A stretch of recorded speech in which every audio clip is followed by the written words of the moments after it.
Good morning. Assalamualaikum Assalamualaikum warahmatullahi warahmatullahi wabarakatuh. wabarakatuh. Shalom Shalom Om Swastiastu, Namo Buddhaya, Salam Kebajikan, Salam dan Bahagia. And best wishes to all of us. We delight to welcome you to the 5th International Conference on Technology, Education and Science 2023, hosted by the Institute of Research and Community Services, Universitas Sarjanawiyata Tamansiswa, Yogyakarta, Indonesia. It's been a great honor for me as Lasri Sektiani to be your Master of Ceremony for this event. Ladies and gentlemen, the main agenda of our events are opening and praying, photo session, plenary session, question and answer, giving token of appreciation, closing, and parallel instruction. The words of all, let us say thanks to God who has given us guidance, happiness, healthy, and mercy, so we can attend and participate in this special event without any obstacles. And before we come to the main session, let us start by praying first, so the event that we will hold on this day will run well without any obstacle at all. Pray based on individual belief begins.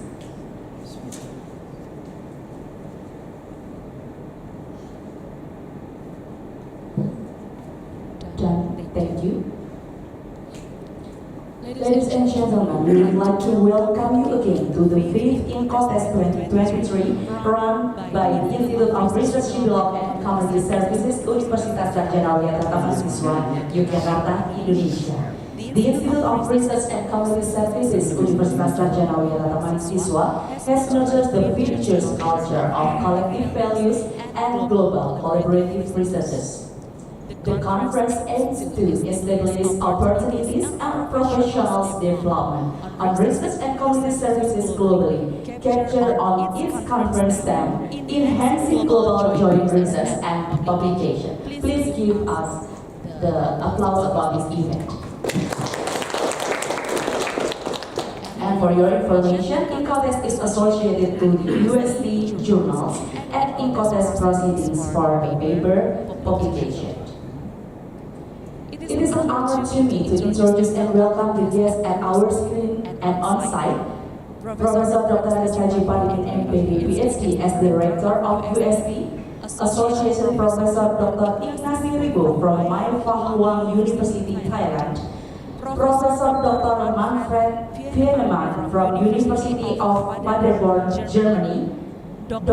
Wahyudi as the Director of Simolec, Mr. Ida Fajar Priyanto, MA, PhD from Gajah Mada University, Mr. Jesse Romero from Kalayan Educational Foundation Incorporated Philippines, also the moderator for today, Dr.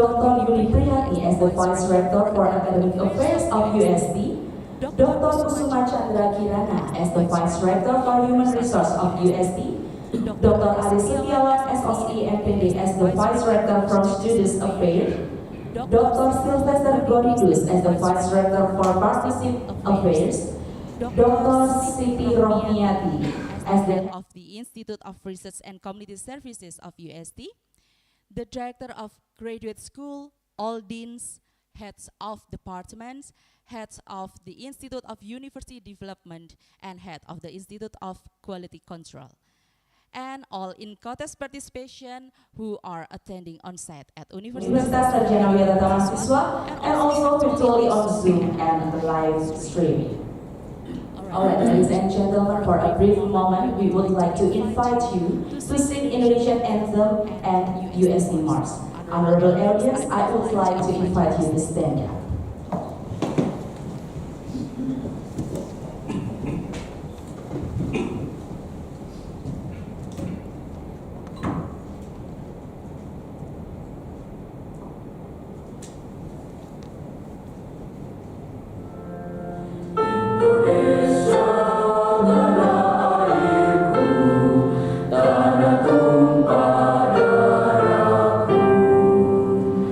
Di sanalah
Ladies and gentlemen, please be seated. Thank you.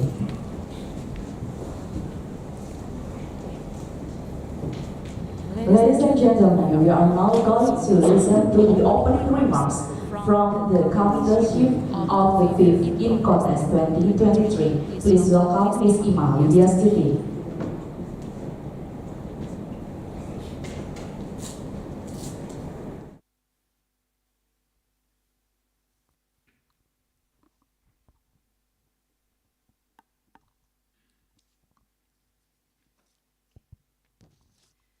Assalamualaikum warahmatullahi wabarakatuh.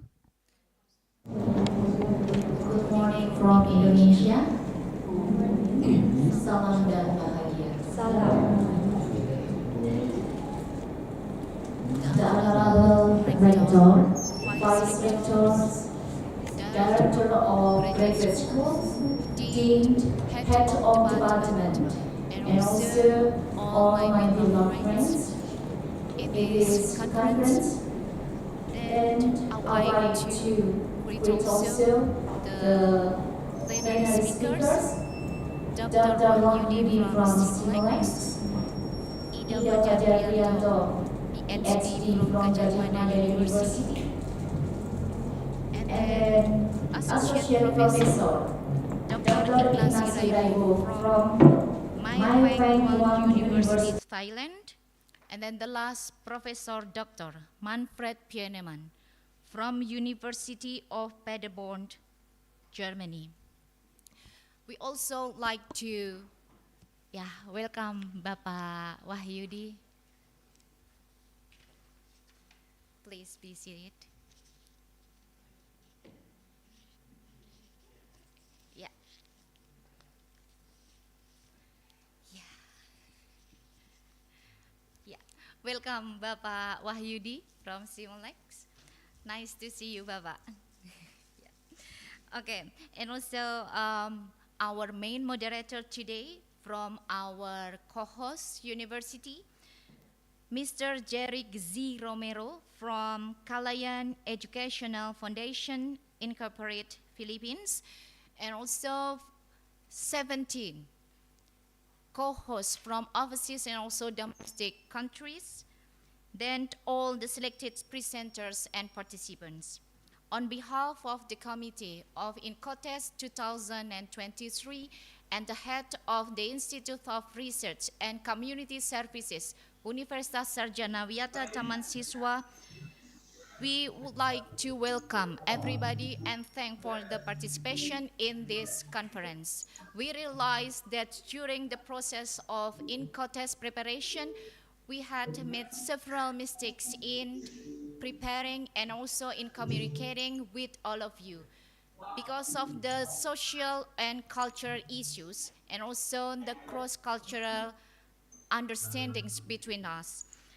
On behalf of our committee and also the head of Institutes of Research and Community Services, we would like to apologize for all this misunderstanding and misleading. And we would like also to thank that everybody in this Zoom and also in this room still support for this InCoTES. The InCoTES 2023 is attended by around 350 participants from overseas and also Indonesia. The topic of this InCoTES is enhancing global joint research and publication. This is very relevant to our community today, that through this community forum, we can make the collaboration not only from researchers and community services officers in this country, but also from overseas. InCoTES is linked to the online journals and also the proceedings under the Universitas Sarjanawiyata Tamansiswa management. So finally, would like to welcome everybody and also other colleagues from outside this room, and also the live streaming of YouTube to join the next InCoTES 2024. And we hope that you everybody enjoy the conference and grabs all the knowledge from the plenary speakers. Thank you. Assalamualaikum warahmatullahi wabarakatuh. Salam. Salam. Thank you, Ms. Ima. Ladies and gentlemen, we are now going to listen to welcome speech given by the Vice Rector for Partnership Affairs of UST, Dr. Sylvester Guoridu Sukur, MPD, and on behalf of the Rector of UST to open this conference. Dr. Sylvester, the time is yours. Assalamualaikum warahmatullahi wabarakatuh. Good morning, salam dan bahagia. Ladies and gentlemen, salam bahagia is a special greeting from Universitas Sarjanawiyata Tamansiswa. So when I say salam dan bahagia, you can respond salam. Once again, salam dan bahagia. Salam. Salam. The Honorable Plenary Speaker. Salam. Salam. Salam. Salam. Malam. Malam.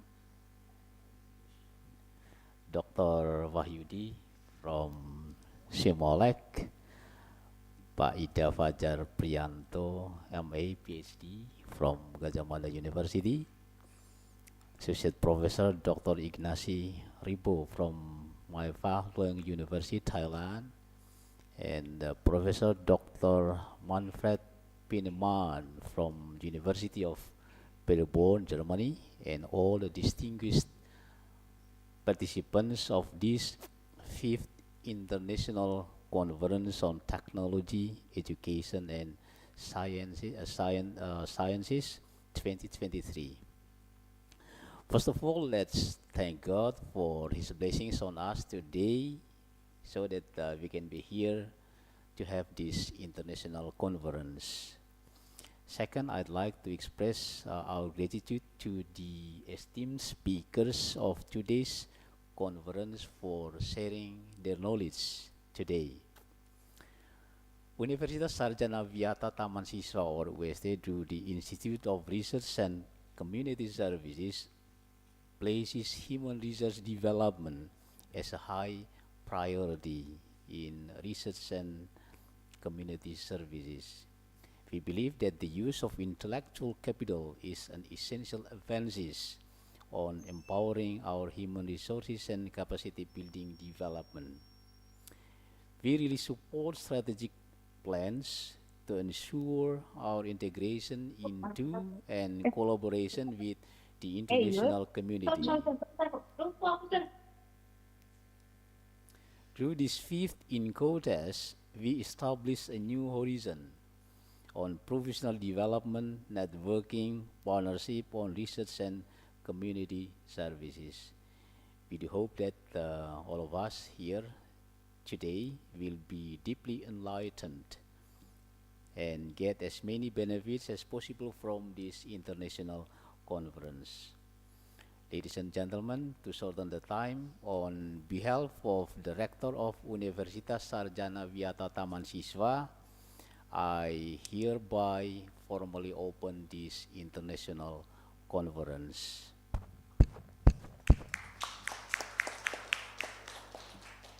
Wassalamualaikum warahmatullahi wabarakatuh. Salam. Salam. Thank you, Dr. Sil. All right, ladies and gentlemen, before we proceed to the main session, now we will take a photo session. For the first session, I would like to invite all the guests and all the leaders to come front to take a picture together.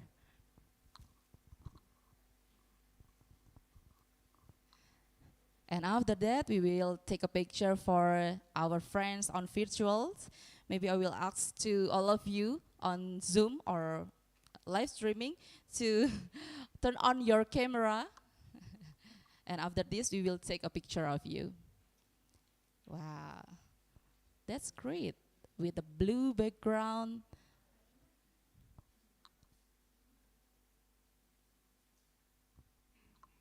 Okay.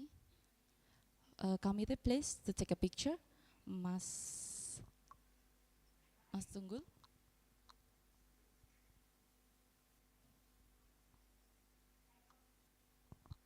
Maybe the committee, Mr. Eko, Mr. Adi. All the committee, please. Yes.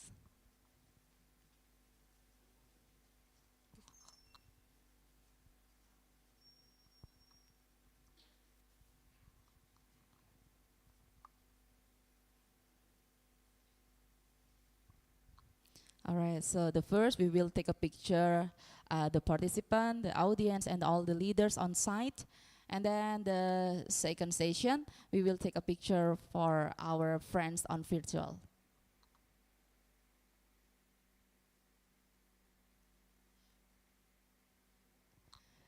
Thumbs up? Mas udah? All right. Once more? Bu Ima, once more maybe? Or is enough? Is enough? Okay. All right. Thank you for all leaders and the speaker. And then we will ask the friends for virtual, yeah, with the blue background. Maybe you should turn on your camera and we will take a picture. Don't forget to smile, maybe thumbs up. Okay, and operator will help me to counting the session, yeah?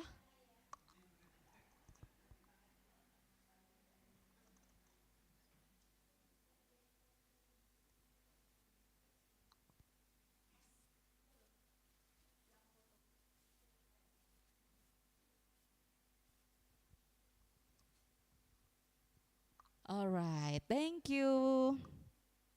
All right, ladies and gentlemen, now we are continuing to our next agenda, that is to hear the keynote speeches which will be delivered by Dr. Wahyudi as a director of Simulek and Mr. Ida Fajar Priyanto MA PhD from Gajah Mada University for session 1, yeah.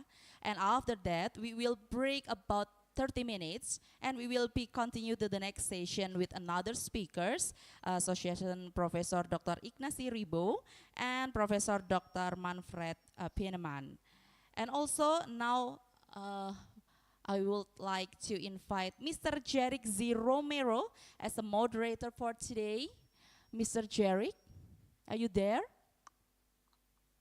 Okay, thank you very much, ma'am, for turning over the floor to me. I'd like to confirm first if my devices are working well before I formally start. Ma'am, can you hear me? Yes. Okay, so I think we can now formally open up the plenary session. Good day, everyone, and mabuhay from the Philippines, especially here from the Kalayan Educational Foundation Incorporated in Lucena City, Quezon Province, Philippines. Once again, yours truly is Jerry Romero. I'm a faculty member of the College of Liberal Arts, Sciences, and Education of Kalayan Educational Foundation Incorporated, and I am the program chairperson of the education programs.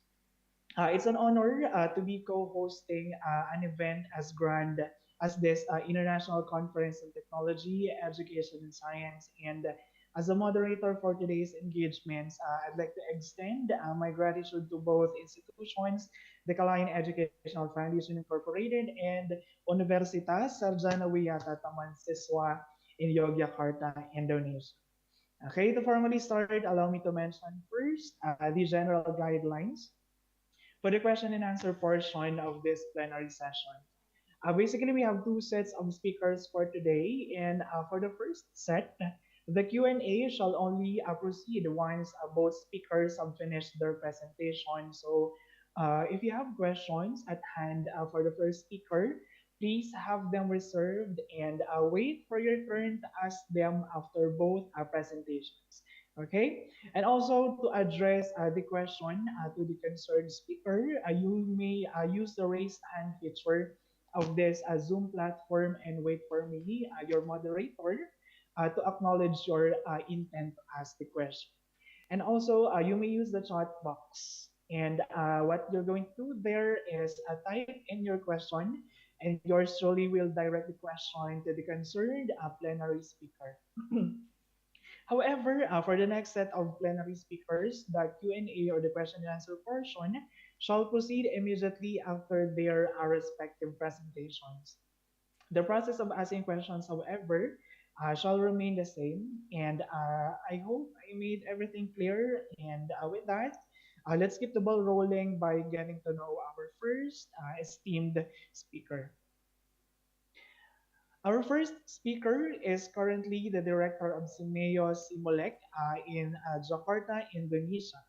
Previously, he served as Deputy Director for Program and Development at Simeo, Secretariat Bangkok, Thailand from May 1, 2019 to April 2022. He was also appointed as Director of Simeo QI PEF in Mathematics from January 2017 to April 2017. He has been Simeo QI, he has been working at Simeo QITEF in mathematics since 2011 as research specialist and was appointed as a deputy director for program from 2013 to 2016. He finished his master's degree at State University of New York at Buffalo, USA, in 1995, and Doctor of Science Education from Curtin University of Technology in Perth, Australia.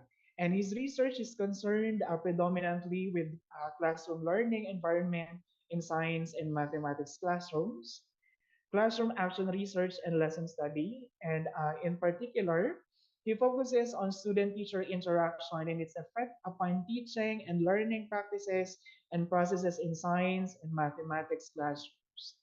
Ladies and gentlemen, our first plenary speaker, Dr. Wayudi. A round of applause, everyone.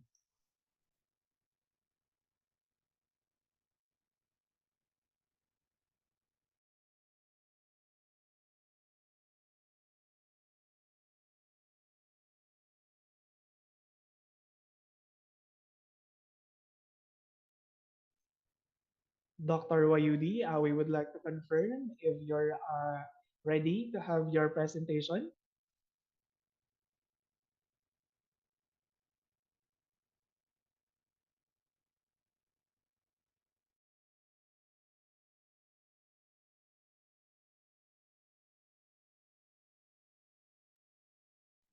We can hear you, sir, clearly.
by doing collaborative research, we can address the issue, address the problems comprehensively rather than sectorally.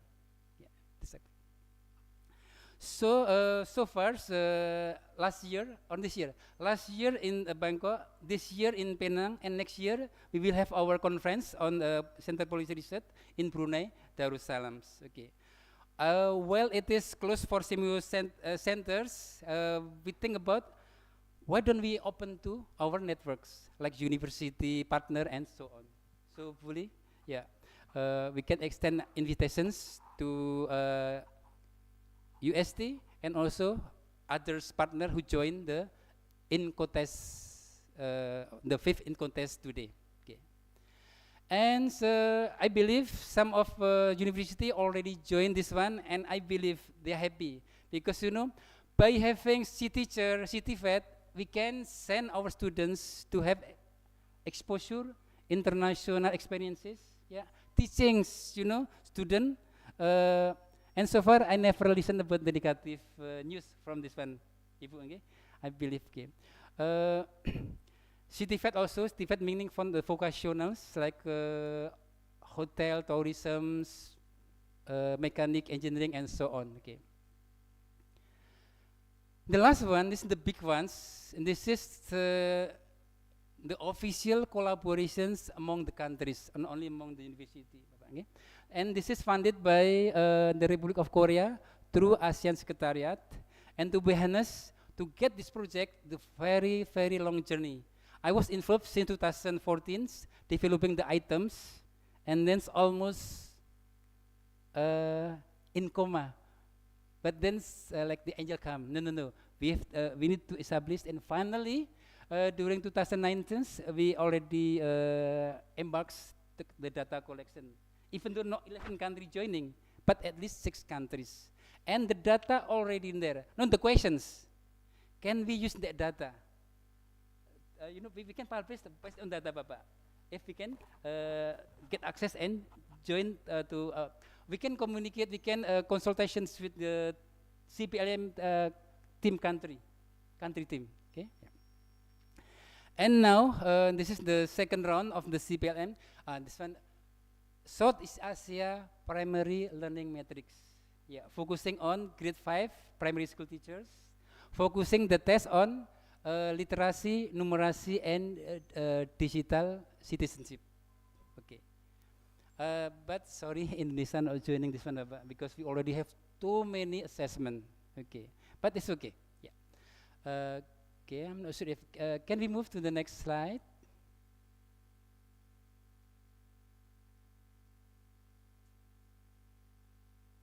Now, this is the example for what we done in APEC Sukuba and APEC KKU lesson study group. Here, as I said, as far as the funding is there, the journey will be smooth. Okay, so funding and manpower joining together, voila, we will have. I believe the joint publication from this project from 2007 until 2000, because we still have it, but no, the focus not on the lesson study, but focusing on the EI, Bapak, on the ICT, EI, and so on. Okay. And this is like multicultural, multi donors, APEC, Sukuba, and yeah, meaning that we also sharing the budget, like what we Semolek and UST done. So we sharing the budget, okay? Because by sharing the budget, meaning that a sense of belonging is there, okay? We are equally, okay? So I was there, Bapak Ibu. This one still young and handsome in the corners, okay? This is the Isuda Sensei. This very long last every years come to Yogyakarta, giving the project, sharing the experiences, okay? And the bottom right, Bapak, ini also Pak Fajar, Bapak, the mathematicians, yeah. I'm in sudden math magic. My background actually is chemistry, but fall in love with mathematics, Bapak. And no terdampar di Semolek open distance learning. But there is like connecting to Bapak, karena saya lulusan UT juga ternyata, Bapak. Saya produk daripada, I'm the product of open distance learning. Alright. Actually, we wish that all 3,000 or 300, 350. 350 participants coming to UST, and then we can have a beautiful picture like this one. Yeah, hopefully next year. Can we have commitment agreements? Next year, we come together to UST for the sixth icon test. Okay, I promise I will drag our friends from Sile, Roberto Oraya. Oh, Bapak, so beautiful. He explained about the AI like ChatGPT in simple way.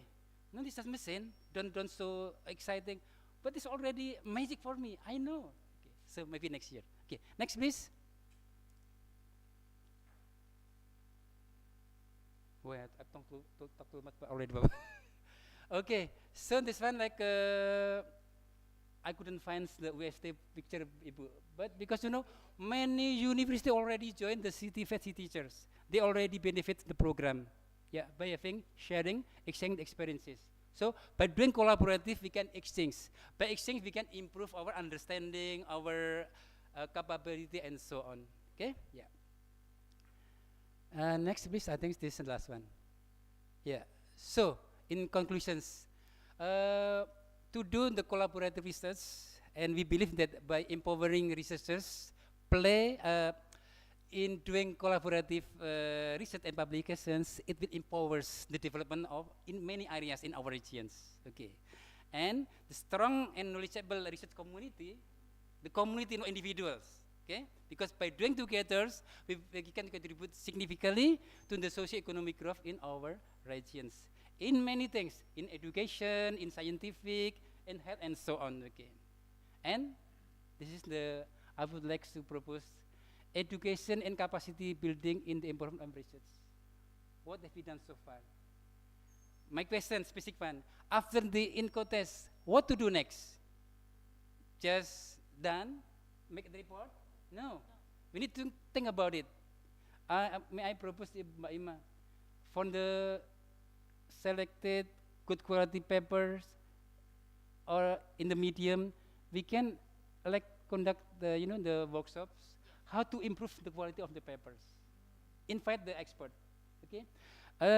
The beautiful in our region, Bapak Ibu, in CMEO, when we invite the experts, sometimes they don't think about like whatsoever benefit and so on. They can do freely. Like Pak Isoda Sensei, as long as you invite me, don't worry, I can come to your place on my own. Yeah, gitu. Yeah. All right. Okay. So, by this, I would like to end my presentation once again.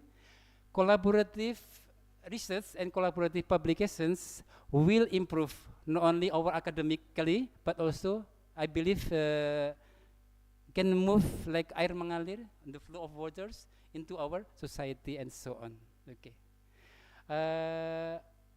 Mohon maaf, to apologize with so many mistakes. Especially, I'm coming with Baba because I'm like so many partner. We just attended inauguration of graduation from Akpariu. Okay? Yeah, Akpariu, Yogyakarta. Okay. Terima kasih. Assalamualaikum and back to our delightful and moderators. Sir, thank you. Mabuhay. Thank you very much, Dr. Wayudi, for that really insightful and wonderful presentation. So we'll give you a moment and later we'll proceed to the question and answer portion. So it was really refreshing to hear a presentation which is about a research collaboration, especially in the international scale or in the international context, because based from research as well, the area of research is one of the underscored areas of some countries. So it's really refreshing to hear something like that. Okay, so especially that we're also moving towards a one unified world, towards a globalization as well. So research, collaboration, and collaborative research publications are really a must in this highly globalized world and highly globalized society. So once again, thank you very much, Dr. Wayudi, for that insightful presentation. Okay. Now at this juncture, allow me to introduce our next speaker for this plenary session. Our next speaker is the head of Quality Assurance of Information Science and Library Studies, graduate program of Universitas Gadjah Mada in Yogyakarta, Indonesia. In 2012, he served as head of the Department of Information Science and Library Studies of the graduate program of Universitas Gadjah Mada and visiting professor, Prince of Songkla, University of Thailand, Faculty of Arts and Humanities, Department of Information Science in 2013. Further, he served as examiner of the doctorate program of the Faculty of Information Science, University Technology MIRA in Ponkak Alam, Malaysia. He finished his master's in information studies, Loughborough University of Technology in United Kingdom, and information and library studies in University of Wales, Aberystwyth, United Kingdom. He also finished his doctorate in information science, College of Information at the University of North Texas, Denton, United States of America. His research projects revolve around information and library studies, including libraries empower community development, the struggle for Indonesian open access publishing, and therapeutic landscape in the Indonesian libraries. Everyone, our next plenary speaker, Dr. Ida Fahar Priyanto.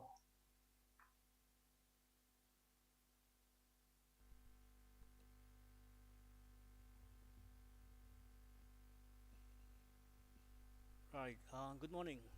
First of all, would like to thank to Sarjanawiyata rectors and also Pak Wahyudi and also others who are coming here today, and also would like to thank to all participants virtually. My topic today is about open access. Actually, this topic has been I have talked about this in New York. Early this year, but I think this is still relevant in relation to our discussion today. So I begin my topic in open access publishing by introducing you.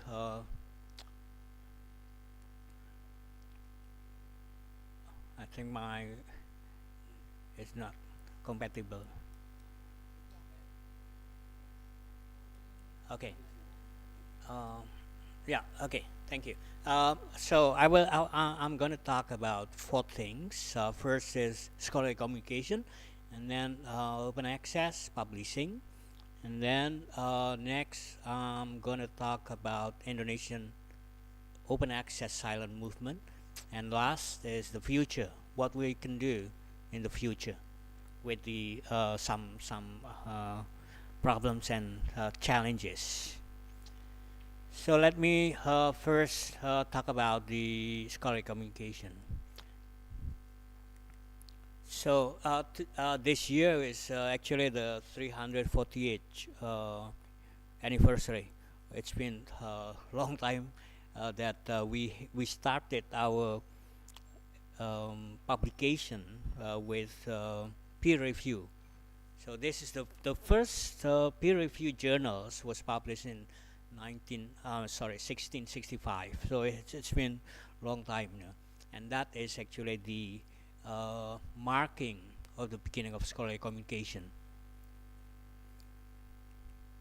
Scholarly communication is actually about sharing, the process of sharing, disseminating, and publishing.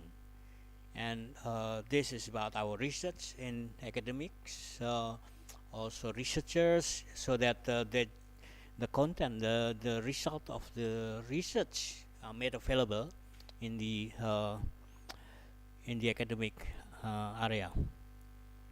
So in our country, in Indonesia, usually we discuss about publication for students, in which students are required to publish nowadays. Publish in journals.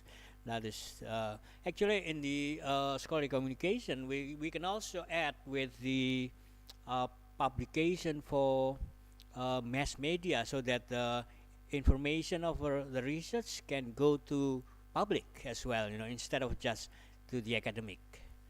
So if that is possible, and then actually we also can continue with the book publication. So the research actually from maybe presentation of preliminary research, and then go to dissertation, thesis and dissertation, and then go to journals, and then go to public media, or maybe social media as well, and then you go to books. So that will be a very good challenge actually, if you can start with those publications. But next, I'm thinking about the publication. So publishing business models. Actually, there are two sides in which, in the academic, we don't talk about money, but in journal publications, in all publication, we talk about money. Actually, we talk about business. So that is the difference between our business and academics. So we talk just about research itself, but the business area is belongs to the public publishers, and that is true. So this, and also remember, the subscription price is getting higher and higher, and we are challenged with this because budget is limited, so that we couldn't afford to buy to subscribe to journals. I think every university experiencing this. Journal publishers, as far as I know, based on my research 8 years ago, the increase of the subscription is actually from 27% to 90% annually. So that is so high. So you can imagine if you can afford to buy to purchase the whole publication. And the benefit, financial benefit, is actually for the publishers, and then researchers actually no benefit for financially. And this is also the gap that happens, the gap that the poor countries or the developing countries cannot afford to subscribe to journals, especially e-journals. Publishing in the business, in the business environment, researchers are actually only deal with the research itself. So this is the gap that actually has started about 30 years ago, and then we moved to open access. So there is a rise about how to develop, to share our research by not paying money, not paying the price of the research, but instead we can share our research by sharing to our colleagues, freely. The beginning of open access actually began in the 1980s, in which they started to to share their research, but the problem is on the internet itself. The internet was not developed yet in the 1980s, and it was only in the 1995 or 1990s, that it started to have an open access. This publication in open access and closed access are actually running together nowadays. So you can see that there are five countries with the top publication in numbers. So the red one is the closed, meaning it is commercial databases and especially journals, and then the blue is the open access. As you see, the United States is the highest in publications, followed by China, and then Japan, India, and then Canada. So those are the highest. I will talk about Indonesia later on. We also increasing. So the open access actually began in the 1996 with the try a group of people saying that they want to publish, to share their research freely. And then ArcViv also started their publication online in 1995 or so. And then in Budapest in 2002, we had the open access initiatives, and it was the open access was defined as to read, download, copy, distribute, print, search, or link to the full text of articles freely. So that is the issue that began. This is the International Open Access Initiative, which was followed by the Bethesda. So I mentioned, I call this as 3Bs, Budapest, Bethesda, and Berlin. And they mostly talk about free access to all research papers. And that is the issue that finally all over the world discuss about the open access, so that how to share your research to friends, to other departments, other sciences, so that that is the point, to discuss about the how to share. So again in in Budapest and then Berlin, Berlin also discuss about this as well. So nowadays, open access article especially is getting higher, and this also affects the commercial publications. Commercial publication means that you publish, but you have to pay if you want to read. Now equals, and then the open access movement also encourage the publishers to have about 10% nowadays, 10% for free. So because of the movement, publishers, especially commercial publishers, are encouraged to share their publications by 10%. So about 10% are free nowadays. So what is the benefit of open access? Open access can have greater visibility. If you publish your papers in the open access, so people can read freely. And then it also develop interdisciplinary science, because if you write something about, for example, social media, for example, and then you are from communication department, and then your paper is read by those from psychology, for example. So this will generate the interdisciplinary science, instead of just mainly in the monoscience, or you call it in monodiscipline in Bahasa Indonesia.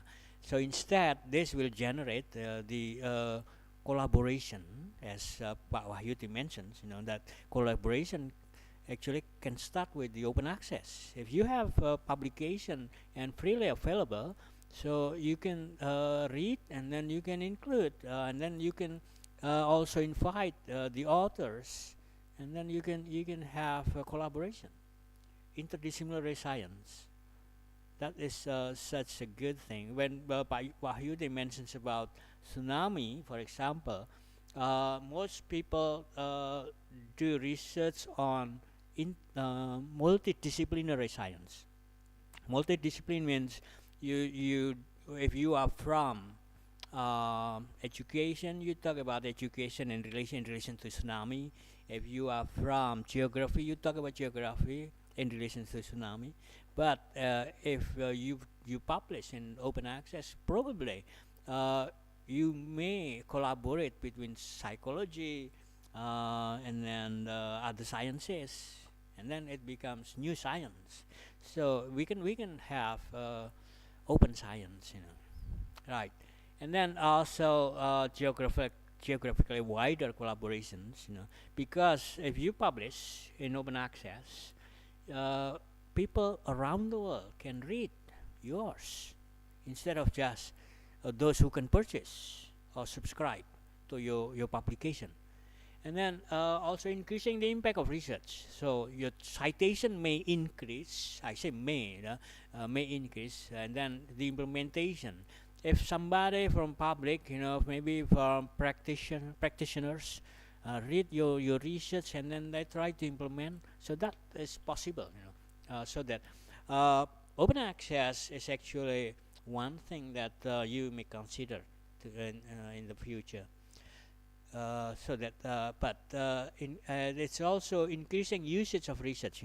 When you do something like the meeting, and then you want to have decision making, for example. So you check in Google, and then you have the information, and then you can decide. So decision making can also happens when you have the free information. So increasing usage of research. Next is the business model of publications. So open access are not only journals. So you should remember that we have open access journals, we have open monographs, e-books, open books, and then open conferences like this conference. If you publish your papers for this conference, and everyone can access to this conference, so that is called open conference. And then you have also open educational resources, in which your courses are available online. So if you have your materials, your subjects, and this is freely available, so that is open educational resources. Nowadays we also develop open repositories, in which you also especially in the library, academic libraries also have the repositories. Although in Indonesia, most libraries consider open repositories as open thesis and dissertation. Actually not. Open access thesis and dissertation is one thing, and then open access repositories consists of maybe your preprints or postprints or your own research you publish there.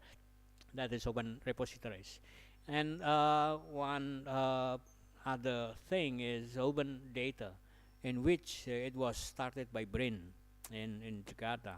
We discussed a lot about open data in 1970s, 1980s, and then we try to implement open data, although has not successful so far. Next is approaches of the open access is that we have gold, gold open access. That means publication is readily available. If you have your journals nowadays, your journals are directly available online, so that is called open access. But you have green open access, in which your preprints, your manuscripts, maybe if you have a book chapter, but this is no title for the book, that is called green. So in this green open access, you can only read, but you cannot cite. For gold, you can do citation. And then hybrid is very common in the United States, for example. If you have dissertation, so your dissertation is available. You can access my dissertation from my university, and then freely from my university. But if you check from ProQuest, you have to pay if you want to download my dissertation. So you have to go to the campus where your dissertation is available. That is free. So that is called hybrid. So in the United States, it is very common to have a hybrid for thesis and dissertation. And then you have also delayed with open access. Delay open access is usually you have to pay when the publication is ready. So you have to pay a certain amount, and then for 9 months or a year, and then right after you are free to download. So that is called delay. But another that is not so common, but it happens as well, is the short-term open access, in which it is free in the beginning, maybe 3 months, 6 months free, and then you have to pay. Becomes commercial one. So that is short-term, and then you have selected. The last two, selected and partial, are actually from commercial publishers, which are the result of open access movement, in which publishers have selected open access. So certain parts are free, but others you have to pay. And then partial open access means that certain pages are free. So it really depends whether it is selected or partial. If you can access from a publisher, but only one article free, but other articles you have to pay, that is selected open access. There are also directories of open access that you can find. But now about the Indonesian case. In Indonesian open access, we don't have any declaration of open access actually, but we do in practice. We do open access repositories, open access OER, open educational resources, and so on, and also thesis and dissertation. So before 2010, copying research papers from internet, including repositories, people think that they were safe, and no one would find out this misconduct. My dissertation was about open access as well, but that was based from the experience that I found. There was a thesis from a public university in Central Java, and this thesis was copied by another public university, means perguruan tinggi negeri and perguruan tinggi negeri. It was copied, 99%, and only changed with the name and then the title a little bit slightly changed, and also the name of the place for research. And that was from Faculty of Law. That is that is really strange, to have that. Then they know the law, but they did the practice. And then what I did, that was in 2009. And then I sent a message to the rector from the university that the person copied the thesis. And then luckily the rector directly agreed to withdraw the title for the person. So he didn't have any master's title any longer. And that was actually the case that caused my I was interested in open access. What I did in the research in 2015, I also find out that actually the understanding of open access is too general, too basic, of open access. And from my research as well, it was found out that especially open access repositories are not open. First is because they are afraid that people will copy the thesis and dissertation available from that universities. But what I found so unexpected was the result that they also afraid that their research, which were from plagiarism, copying from here and there, was found out by others. So instead of just afraid of being copied, they also afraid that their thesis and dissertation have a lot of plagiarism.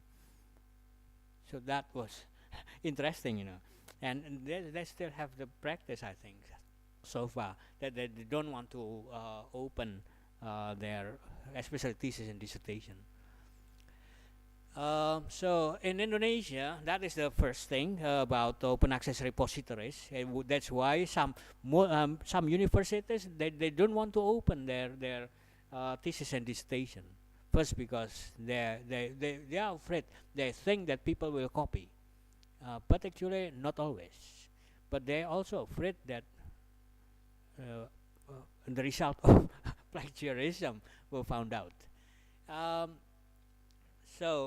but some others also only it is not really open access actually. When you only open chapter 1 of your thesis on and dissertation, because when you read, you have to read the whole things. If you only read one chapter, one part, for example, the introduction, you don't know the result, you don't know the methodology, you don't know the literature review. So, but that happen as well in Indonesia. That repository is sometimes only 1 or 2 chapters open, but that is not open access. Because if you only read the introductions, you don't know the result.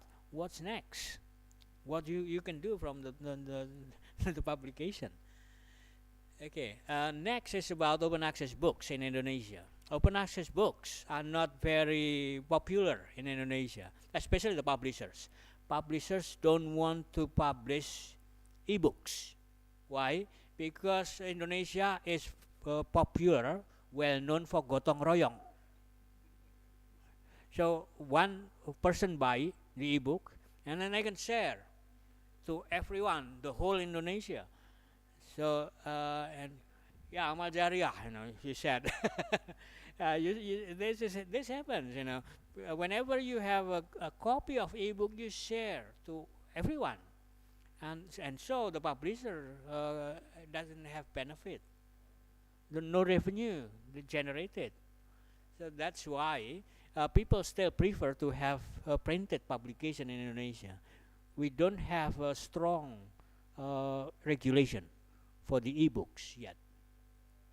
So publishers consider ebooks do not generate the revenue, and the second is the authors may not be familiar with the ebook and the cost of publishing ebooks, and also the authors sometimes think about how to get revenue as well, So you still sell printed books.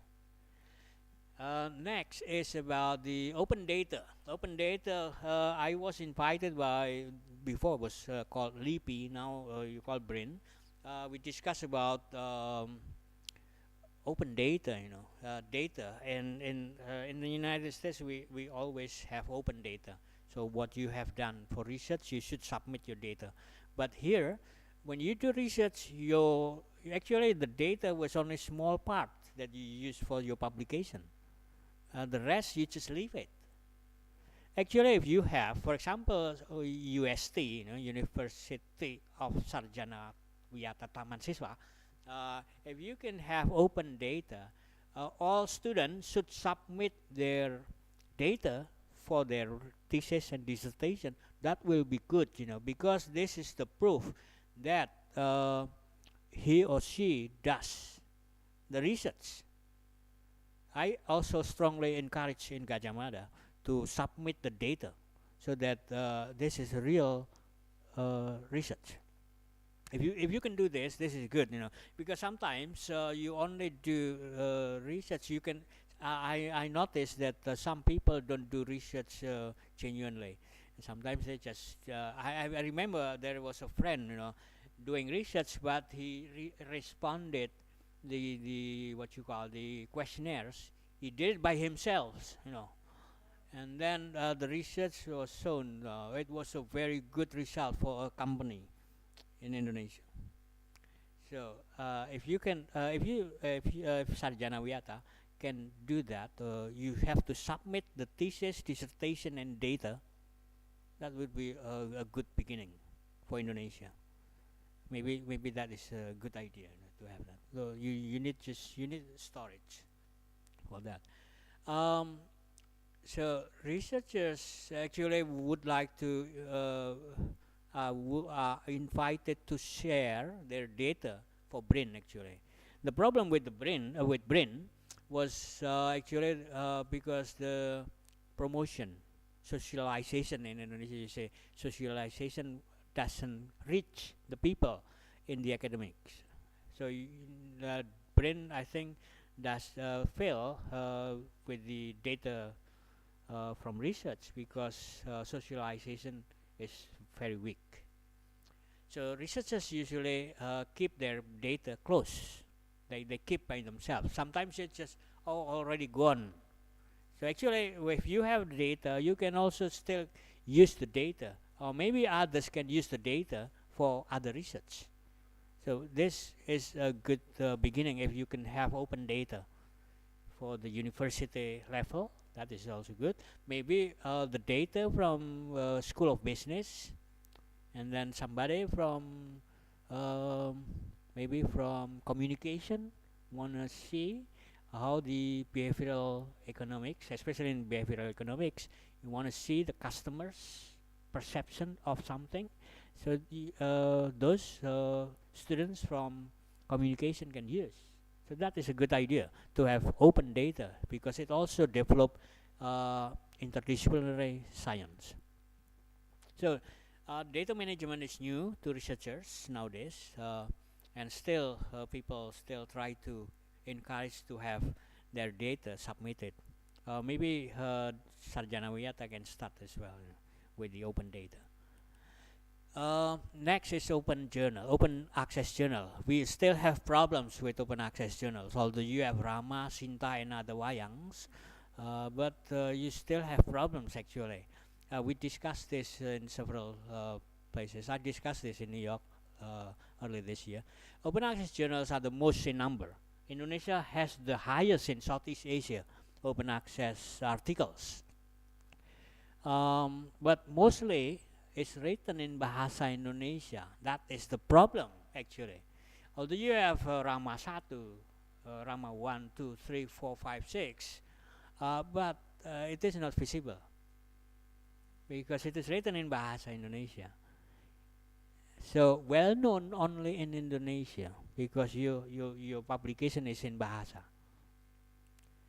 So as you see here, the growth of open access journal articles, Indonesia is the highest in numbers. I remember when we discussed this in Jakarta last time, we tried to encourage the number while we discuss in Scopus, while we discuss in Scopus office, we discuss about the impact of research. What is the impact of your research? But in Indonesia at the time, still discuss about the number, the highest. Indonesia should be the highest in number, not the impact. So that is the problem, you know. So if you see here, the open access articles is the highest in Indonesia, followed by Malaysia, Singapore, and Thailand and Vietnam. And we are very happy at the time because we are the highest in numbers. But what about the impact of our publication, of our research? So you see here, comparison of the citation, for example, Indonesia is the lowest in Asia, in Southeast Asia. So you see here both the closed access and open access. Indonesia is on top, but actually the lowest, you know, the lowest of, and then the highest is Singapore actually, although they have less publication of open access, but they have impacts. The highest impact is in Singapore, and then followed by Malaysia, Vietnam, and Thailand, and then Indonesia is the lowest. So think about this, especially the journals, editors, journal management should think about how to publish your journals in English instead of in Bahasa Indonesia. Or you can publish both, Indonesian version and English version. So that if you write your publication even in Indonesian journals, the journal itself will be popular, will be known by other countries, and the authors is also known. So think about this. If you can publish in English, this will be a very good idea. So far we are happy with Sinta 1, Sinta 2. But what is the impact? Another problem here is because researchers are expected or required to publish in foreign journals. This is another problem in the academic life. In the academic environment, docents or lecturers are encouraged to publish in foreign journals in other countries, not our journals. So our journals are still inside the country, but our papers are outside. And the H index, the index of the journals getting higher, but our journals not. So this also have an implication that lecturers always think that foreign journals are better than Indonesian journals because you publish overseas.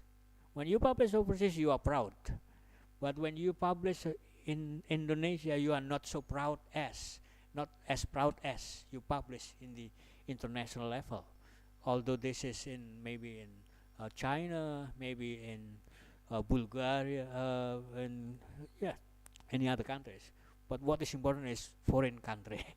So think about that. So if you publish in the in English, for example, your journals will be recognized, and then the authors will be known.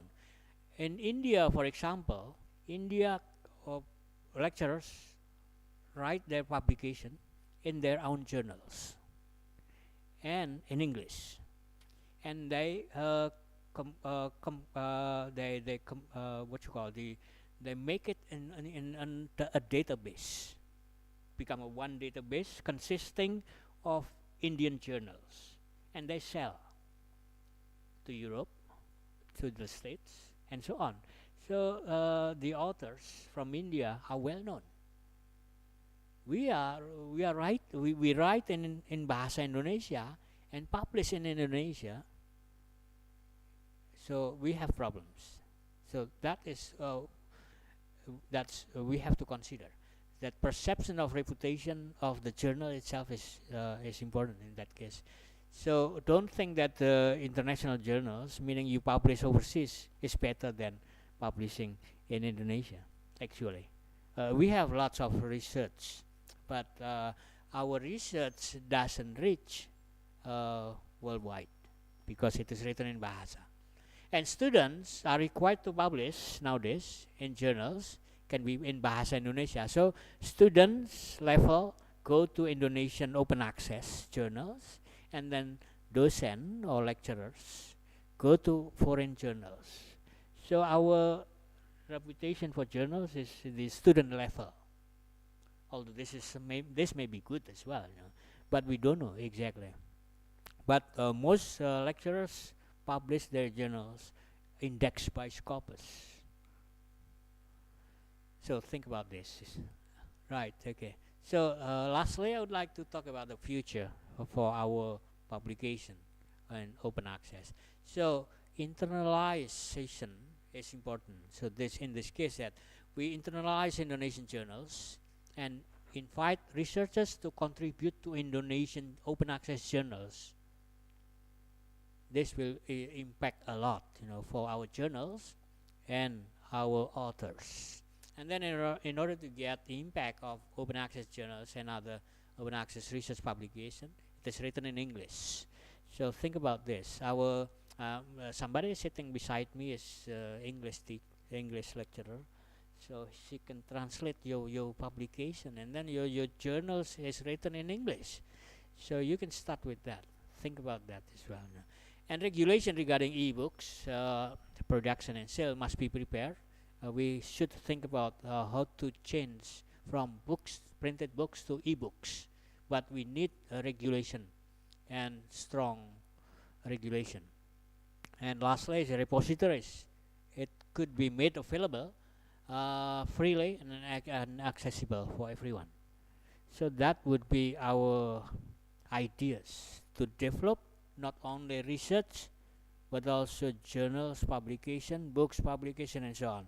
So we must think about that to start for internalization of our publications and to make everyone knows about our research. Thank you very much.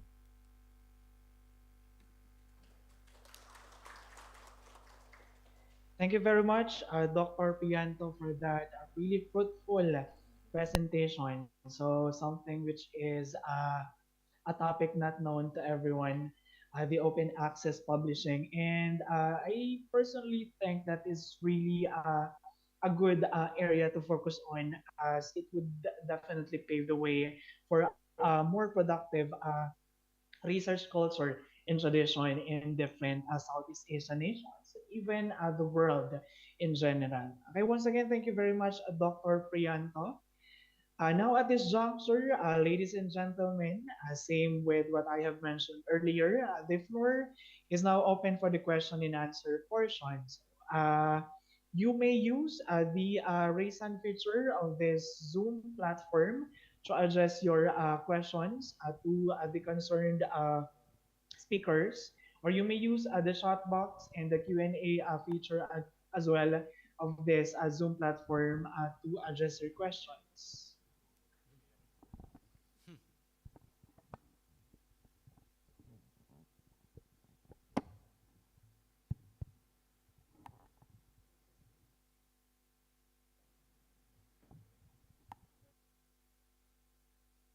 To the virtual audience, once again, you may just raise your hand, wait for your name to be acknowledged, and you then have the opportunity to address your question to the speakers.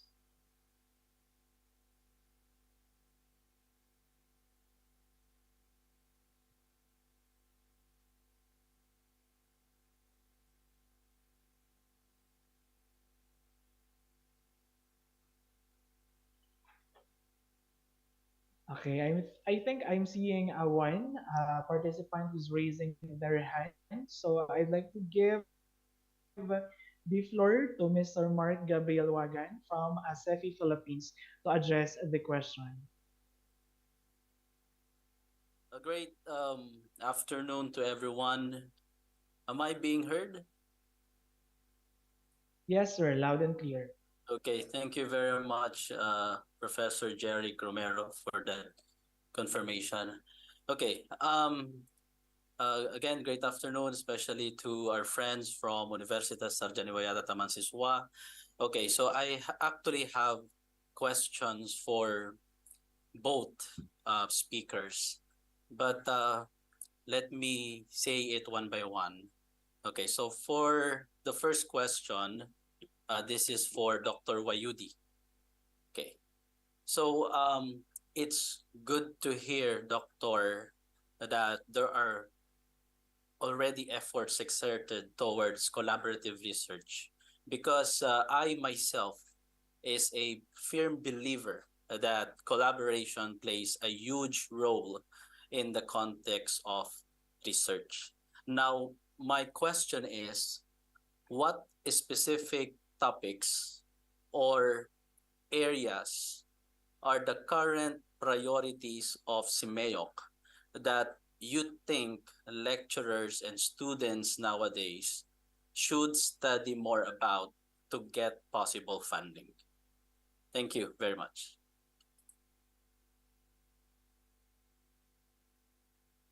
Okay. So I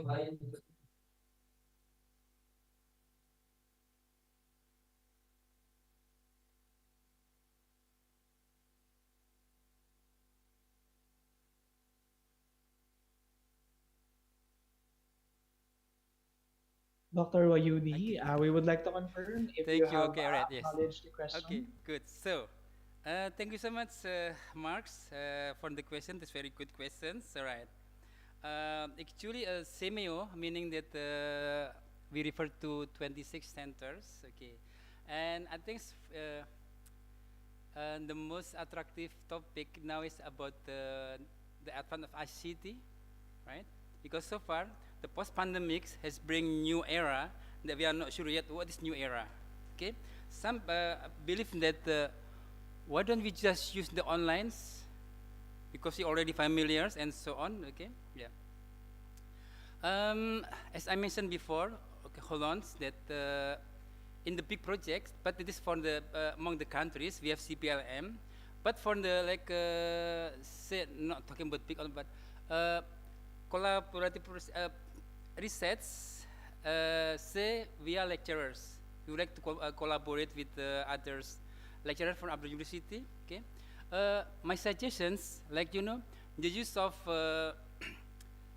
like AI, because you know we are like I think the next weeks or next month there will be like roundtable discussions held by UNESCO on the use of AI, the ethic use of AI, and so on, right? So, how can we utilize, maximize the ICT in our new era, especially in educations?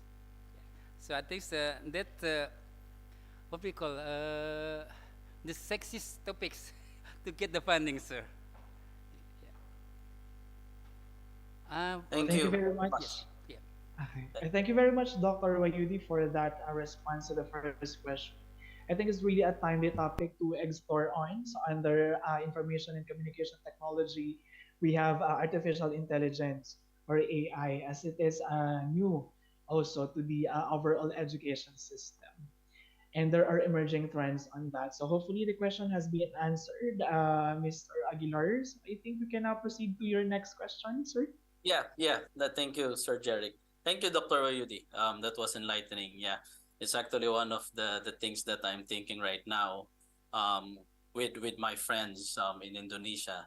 So I think we will be applying for possible funding soon. All right. Okay. So my next question is for Dr. Ida. Um, Dr. Ida, a great afternoon to you as well. Thank you for being here. Thank you as well for the great presentation. It was really enlightening. As a researcher who actively promotes open access publication, I'm a fan, and I really promote open access compared to those subscription based. So I find your presentation very interesting. Now my question is regarding what you have mentioned earlier, which was your practice in your university, where you sometimes require your students to publish their research, or should I say, undergraduate thesis. I wonder, what are the common challenges that you have experienced in having that kind of policy? And then I have another question, if I can. Thank you. Right. Okay. Yeah. I try myself, to have to encourage students. First is joining call for papers internationally. For example, 2018, I encouraged about 10 students went to Taipei for conferences. For example, conference, and then that was in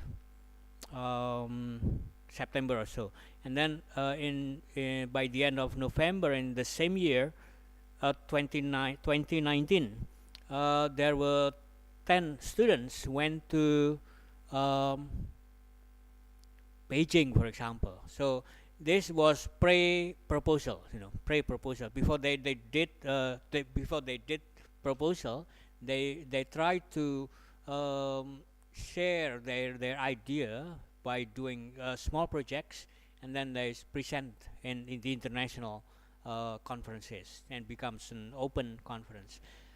Even last week, I had my student present his preliminary findings in Rizal Library in Manila. And he was interested in music, so he did research on musics and how the information behavior of students, information behavior of musician to find information about musics, for example.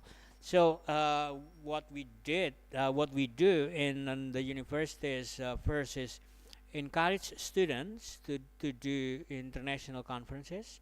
So in this way, they also practice their English, both spoken and written. And we encourage Nowadays, we encourage our journals written in English. So some of the publication we have are now in English, and then another thing that I also encourage is open data. So students should submit their data along with their thesis and dissertation. I started with one department and then continue with other departments and then one faculty, and hopefully it will be in the university as a whole. So that is how we challenge the how to make our research known by others. Thank you. Thank you very much, Dr.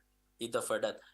It is very important for me personally because I am currently the director for research and publication at our institution. So I'm really thinking of ways on how to increase the productivity of our employees as well as our students.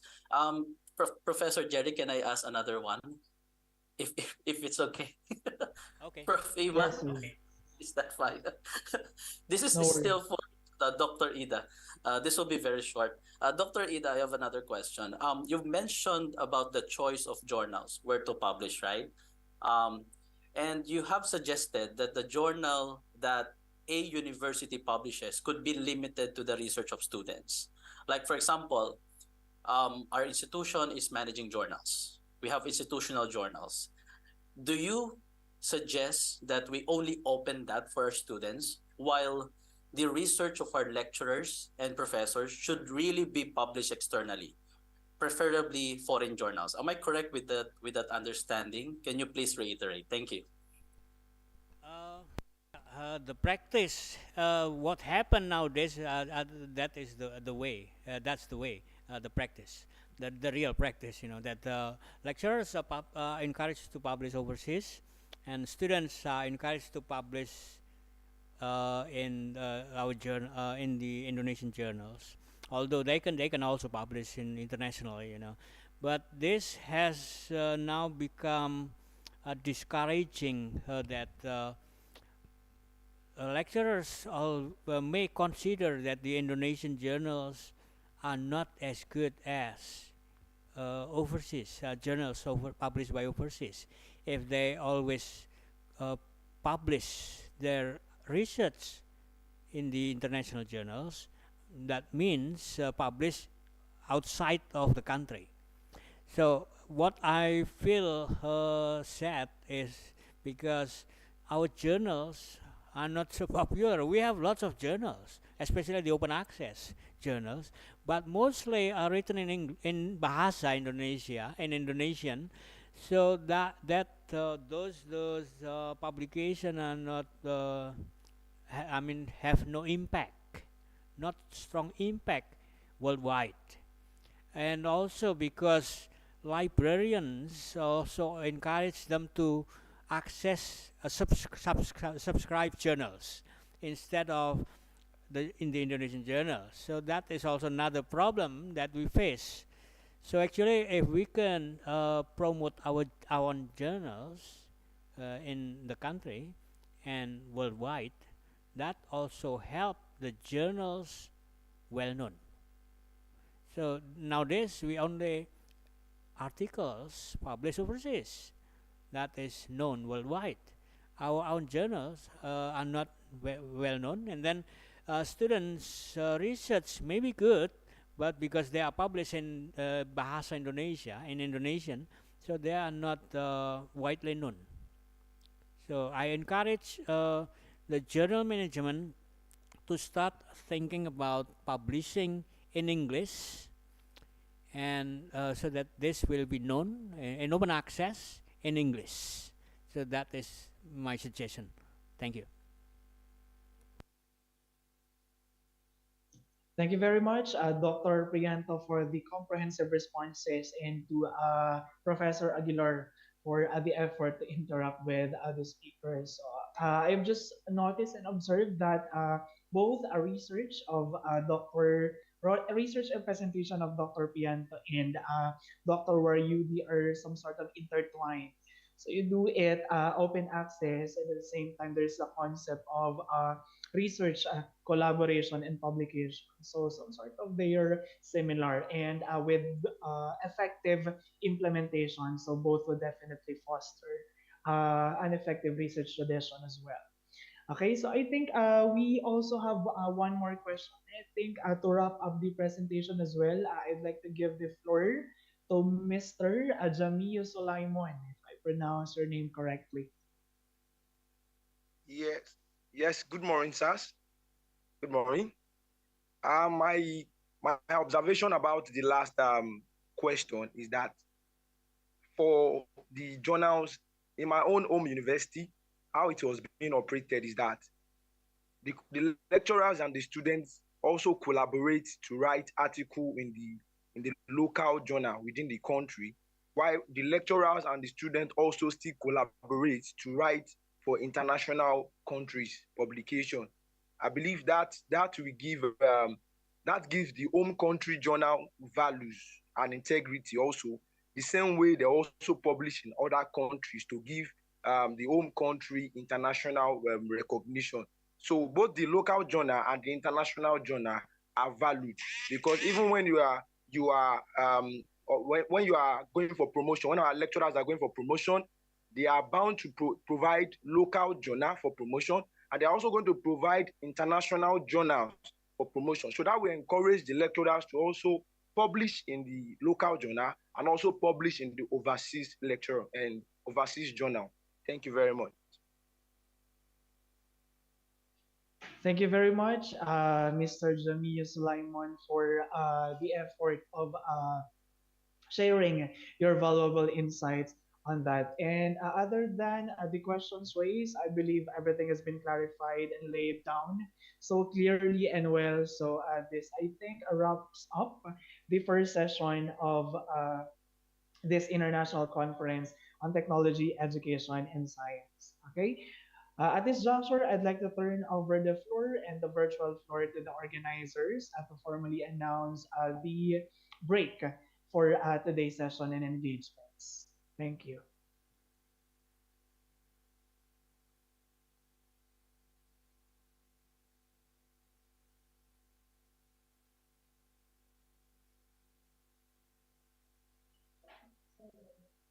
The organizers and the organizing committee, I would like to give everyone, the all participants, a 30-minute break. So we guys will be back shortly after 30 minutes. So for those who are in the Philippines, it's 1 p.m. here. So probably for 30 minutes, we can take our lunch. And for those who have their different time zones, you may use the time for a short break. Thank you very much. We'll be back shortly. All right, thank you very much, Mr. Jerick. So, ladies and gentlemen, we have to break about 30 minutes and then we will start again our plenary speakers. And then the next discussion also with Mr. Jerick. So, we have a time for break for 30 minutes. Thank you so much.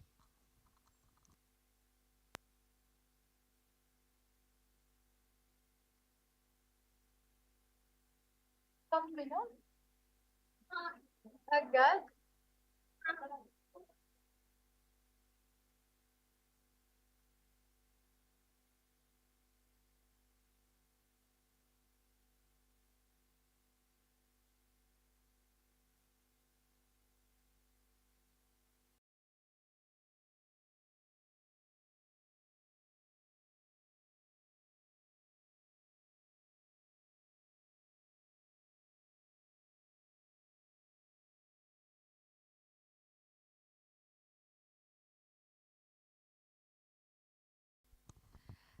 All right, while the session of a break, we invite again Dr. Sil for giving token appreciation for our amazing speakers today to Dr. Wahyudi and Dr. Ida. All right, so Miss Ima or the committee will give the token appreciations for that.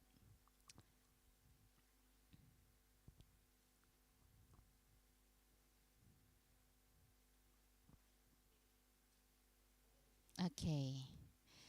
Because our speakers still have any agendas, so we start for giving some second appreciation for Dr. Wahyudi and Dr. Ida by Dr. Sil.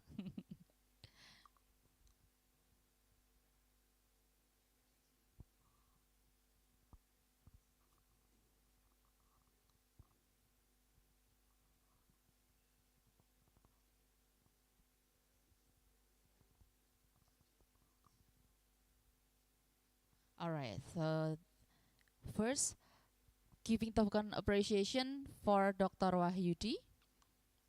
All right, okay. Thank you so much, Dr. Wahyudi, for your amazing materials for our discussion today. This is special for you from UST, and then maybe you have take a picture together and show the what's that? Like oh, certificate. All right. Yes. And the special gift. Okay. All right.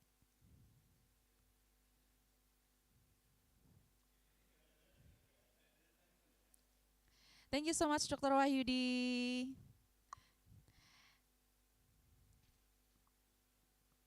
And then the next is special for Dr. Ida Fajar Priyanto, MA PhD. This is special for the committee for you from UST to Dr. Ida. Thank you so much. Don't forget to the gift. Yeah. Okay. Smile. All right.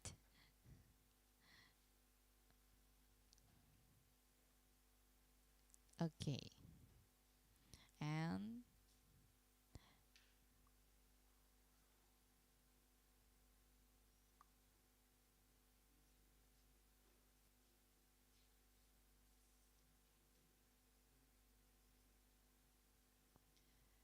okay, thank you so much, Dr. Wahyudi and Dr. Ida Fajar, for your amazing speech, for your amazing discussion for today. Okay, we are continuing with the session break, 30 minutes, and we will start again on the next 30 minutes. Thank you.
again, everyone, a good day.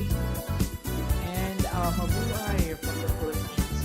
I know it has been 30 minutes past 1 here in the Philippines, and it's, I think, 12:30 in Indonesia. Okay, before we open the second session, I'd like to confirm if everyone is still here in the virtual session. Kindly use the heart reaction just for me to confirm that you're still here present and with us in this InCoTES 2023.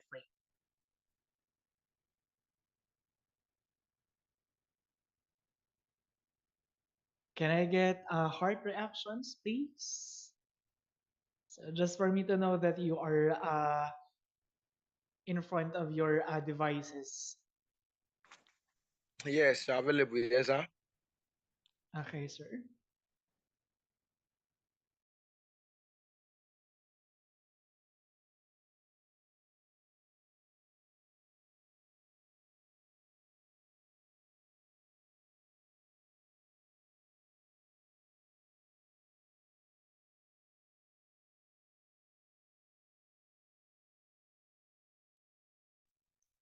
Okay, hopefully everyone has had their stomachs full. We've already had so much information from the first two presenters for this InCoTES 2023. And get ready as we embark on another session with another set of distinguished speakers and presenters. Before I introduce the third presenter for today's session, I'd like to confirm if Miss Ima is here with us. Miss Ima? Okay. Ayan. So probably we can now start with the introduction of the third speaker. Okay, everyone. Our next plenary speaker is an associate professor of comparative literature in the School of Liberal Arts at Mayfa University in Chiang Rai, Thailand, where he taught courses in environment, literature and culture, study of narrative, world literature, foundations and analysis of literary works, short stories and novels, poetry, cross-cultural communication, critical and analytical skills, global citizenship, creative writing, and academic writing.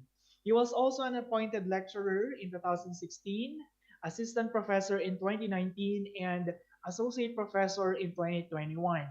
He was also a former adjunct professor at the Faculty of Humanities and Faculty of Management at Universitat Oberta de Catalunya in Barcelona, Spain, where he taught courses in literary theory, strategic management and enterprise policy, international business strategy, and he also supervised thesis in Master in Management of Knowledge-Based Organizations, and he also finished his Master of Science in Education and Sustainability at Gothenburg, Sweden, and Doctor of Philosophy in Modern European Language and Thought at University of Sussex in United Kingdom. Few of his research include a hermeneutical study of conflicting interpretations of the Asian elephants in the current village of Ban Aruwamit, a dialogical study of human-elephant communicative interaction in Ban Ruwamit, and a material semiotic study of inhabitation narratives in Karen and Lahu villages in Chiang Rai, Thailand. Ladies and gentlemen, it's my pleasure to introduce to you our next plenary speaker, Dr. Ignacy Rebo. A round of applause, everyone. Hello, everyone. I think you can hear me. Can I share my screen for the slides? Yes, sir. We can also hear you loud and clear. That's great. Thank you.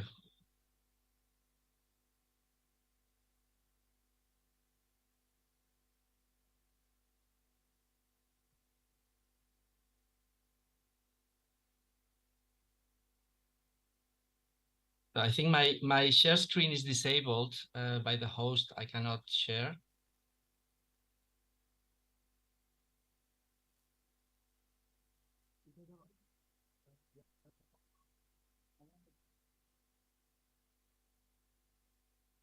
Okay. Mr. Ignacy, Yes. I think that the operator will help you to show the slides. So should I share with the operator the Google link to the slides? Yeah. Okay, The operator have it. okay, let me share it in the chat and maybe you can open it there.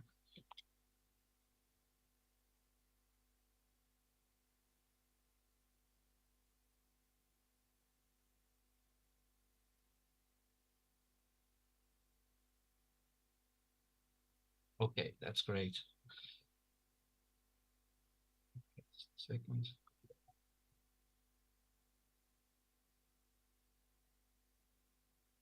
Okay, so I think I will start. Salamat siang, Sawasdee krap from, I'm here in Chiang Rai in Thailand. And I would like to speak about the future of education in this new epoch that we are calling the Anthropocene. And what I want to talk about comes basically from my research in the area of education for sustainability, but also from my practice as a lecturer in literary studies and comparative literature, particularly at university, where I'm trying to integrate issues of sustainability and the environment into literary education. So first of all, what is the Anthropocene? If you can change the slide, please.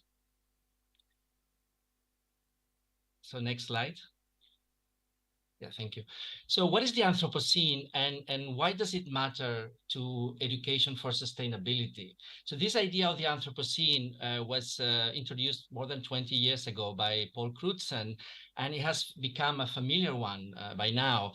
It's basically, the Anthropocene is basically a new geological epoch that is supposed to have replaced the previous Holocene. And it is characterized by the fact that we humans, the anthropos, we are the main driver of the environmental systems, and we are having a systemic impact on our planet through, for example, the emission of greenhouse gases, the transformation of the climate, and many of the subsequent effects. And I'm not here to talk about the science of climate change or even the politics, which are topics that are quite well known already. What I would like to talk about, if you can go to the next slide, please.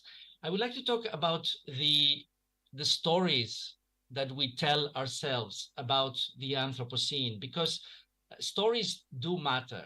And as the historian Christophe Bonneuil pointed out, the kind of stories that we tell ourselves today about the Anthropocene can shape the kind of geohistorical future that we will inhabit.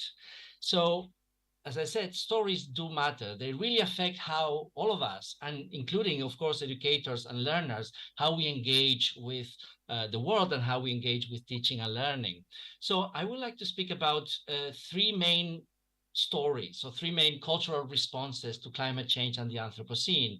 And if you go to the next slide, please. Those stories, those grand narratives of the Anthropocene, I'm summarizing them here as the eco-modernist narrative, the eco-catastrophist narrative, and the eco-socialist narrative. And these grand narratives will be the point of departure for my reflection on the educational path to sustainability under what Bruno Latour calls the new climate regime. So first of all, I will try to develop in a little bit more detail each one of these narratives. And while I do so, I would invite you, if you haven't done so already, to think about which of these narratives do you find more plausible, you find more convincing, and what kind of story are you telling yourself about the Anthropocene? So my aim here is to show how these narratives are linked to different approaches to sustainability in today's educational paradigms. And this hopefully will allow me to articulate an alternative vision of the curriculum grounded on recent posthumanist theory and practice. So I'll start with the first one. If you go to the next slide, please. The eco-modernist narrative, that's perhaps the dominant narrative today, and it's basically grounded on four claims. First of all, that it's the whole human species, the anthropos, which as a collective, which is the agent, the undifferentiated agent of the current environmental crisis. And this crisis, the awareness about this crisis has emerged in fairly recent times, thanks to the work of Earth monitoring science, thanks to natural sciences. And so in this narrative, the scientists and other enlightened thinkers, they are presented as shepherds of humanity. They are the ones who are supposed to not just to allow us to recognize the problem, but also to bring us beyond the problem to find the solutions for the global environmental crisis. And that is going to be, according to this narrative, achieved through green innovation, new technology, geoengineering. Those are the kinds of actions and initiatives that should provide a sustainable future, or what some call the good Anthropocene. So if you go to the next slide, please, you will see here a quote from Paul Crutzen himself from his article in Nature 20 years ago, which summarizes this idea. So he said, a daunting task lies ahead for scientists and engineers to guide society towards environmentally sustainable management during the era of the Anthropocene. This will require appropriate human behavior at all scales and may well involve internationally accepted large-scale geoengineering projects, for instance, to optimize climate. So here we see all these ideas coming together, and we recognize that this is actually a restatement of the well-known narrative of the Enlightenment, this idea of modernism, of the idea of progress and enlightenment towards looking forward. Now, a very different narrative, a very different story. If you go to the next slide, please, is the eco-catastrophes narrative. And from this perspective, eco-catastrophes do not dispute the eco-modernist view that it is the whole human species who is responsible, who is the agent of the environmental crisis, but it conceives this story, this historical process in starkly different terms. So from this perspective, scientific and material development of humanity is not the path to social progress and increasing mastery of nature, but rather it is a story of resource depletion, of rapacious growth, and technological expansion beyond existing planetary boundaries. So not unlike 19th century romantics, contemporary eco-catastrophes have a deep mistrust of institutional, scientific, and technocratic solutions to the environmental crisis, including many of the green growth strategies which are embedded in the mainstream discourses of sustainable development. From this perspective, it is necessary to try to achieve a resilient planet which can only emerge from humans adopting forms of production, consumption, and inhabitation that require less energy and less matter. And that also relies on more participatory and democratic forms of government that empower local communities and take care of non-human others. Now, an example of this kind of narrative, we find it in the next slide. Greta Thunberg, the well-known Swedish climate activist, a few years ago in a speech in front of the World Economic Forum at Davos, she urged the audience, I want you to act as if the house is on fire, because it is. And this quote captures very well the sense of urgency of eco-catastrophist discourse. And if you think about it, if your house is on fire, or you feel that your house is on fire, you would not just wait until an expert comes to tell you what to do or how to solve the problem. You would act right now and try to extinguish that fire, or at least try to escape from your house. Now, there's still another narrative, which is the eco-socialist narrative on the next slide, please. And the eco-socialist narrative is actually very critical of the dominant discourse about the Anthropocene, which we've seen in the eco-modernist and the eco-catastrophist. If you can change the slide, please. And the eco-socialist narrative, or the eco-socialist discourse, sees these narratives as mistaken in attributing responsibility to the human species as a whole, to the anthropos, for the global environmental crisis.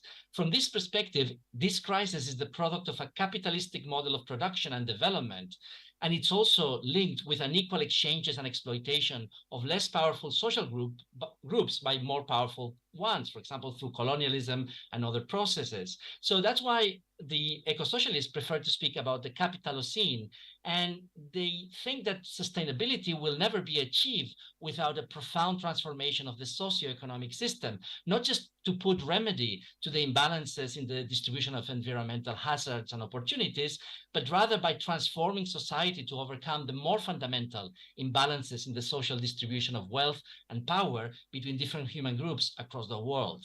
Now, from this perspective, the solutions will not come from scientists or even from self-organized communities, but rather it is up to citizens and activists struggling to regain power from the elites and build a more equitable social system. Now, in the next slide, there is this an example of this kind of discourse from Naomi Klein, the American climate activist. She wrote a book a few years ago about climate change, where she says, if you can change the slide, please. Thank you. It is a civilizational wake-up call, a powerful message spoken in the language of fires, floods, droughts, and extinctions, telling us that we need an entirely new economic model and a new way of sharing this planet. So this is an example of this kind of discourse. You can change the slide, please, to the next. So all of these three narratives, all of them, they assume that there is indeed a severe crisis, or perhaps more than one, that is disrupting the functioning of the global environmental systems and should concern all of us humans, no matter where we live or no matter what kind of ideology we might hold. And this is why I'm labeling these narratives with the eco prefix. But the fact is that many around the world would dispute or ignore the signs of any impending environmental catastrophe. And that includes climate change skeptics, but also people who simply they go about their own daily business and the Anthropocene, whenever they even aware of what it means, it's not a cause of concern or action. So when we're assessing the educational prospects of these environmentally engaged narratives, we need to consider how they are constructed by learners who are likely to be their target, but might be unaware or unconcerned about the critical state of the planet today. So if you go to the next slide, please. Now, it is important to realize that education has been presented in the past 10, 20 years as not just as an appropriate response to the sustainability challenge posed by the Anthropocene, but one of the key responses. And we can see that in the literature from UNESCO and many international organizations. Now, the educational initiatives that are trying to address the challenges of sustainability can fall within two main categories. One is education for sustainable development. The other one is global citizenship education. The relationship between these two is quite complex and multifaceted, and I don't have time to get into the details here, but it is important to understand that neither ESD nor GCE are homogeneous bodies of doctrine and practice. They're both contested concepts. They're traversed by similar fault lines and tensions between various pedagogical approaches, which are themselves rooted in conflicting ideologies and narratives. So for example, in GCE, we find neoliberal GCE, which focuses on building skilled human capital to promote individual and national economic development in increasingly competitive global markets. And then you also have liberal GCE, which based on the traditions of Bildung, aims at the ethical development of human individuals and puts emphasis on the formation of values, cosmopolitanism, and cross-cultural dialogue. And then you have also critical GCE, which is quite heterogeneous, but tends to put into question the previous approaches, denouncing their ethnocentric, androcentric, anthropocentric biases, as well as the political agnosticism of GCE in general.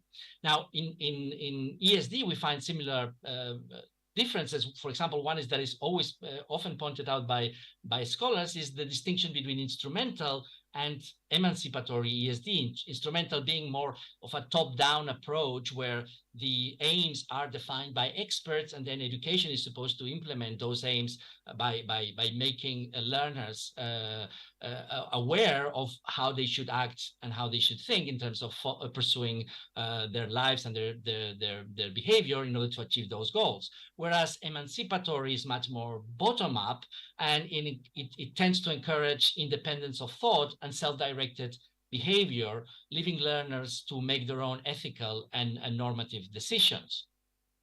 So if you go to the next slide, please. Now, I think we can establish clear links between the grand narratives of the Anthropocene that I mentioned earlier and the various approaches to education for sustainability. So if you're an eco-modernist, you most likely will pursue and will encourage kind of instrumental education for sustainability, where the goal is to achieve sustainable development as it has been framed by experts and by scientists and other experts, and then try to use education in order to achieve or to convince people to follow those practices that would allow us to achieve those goals.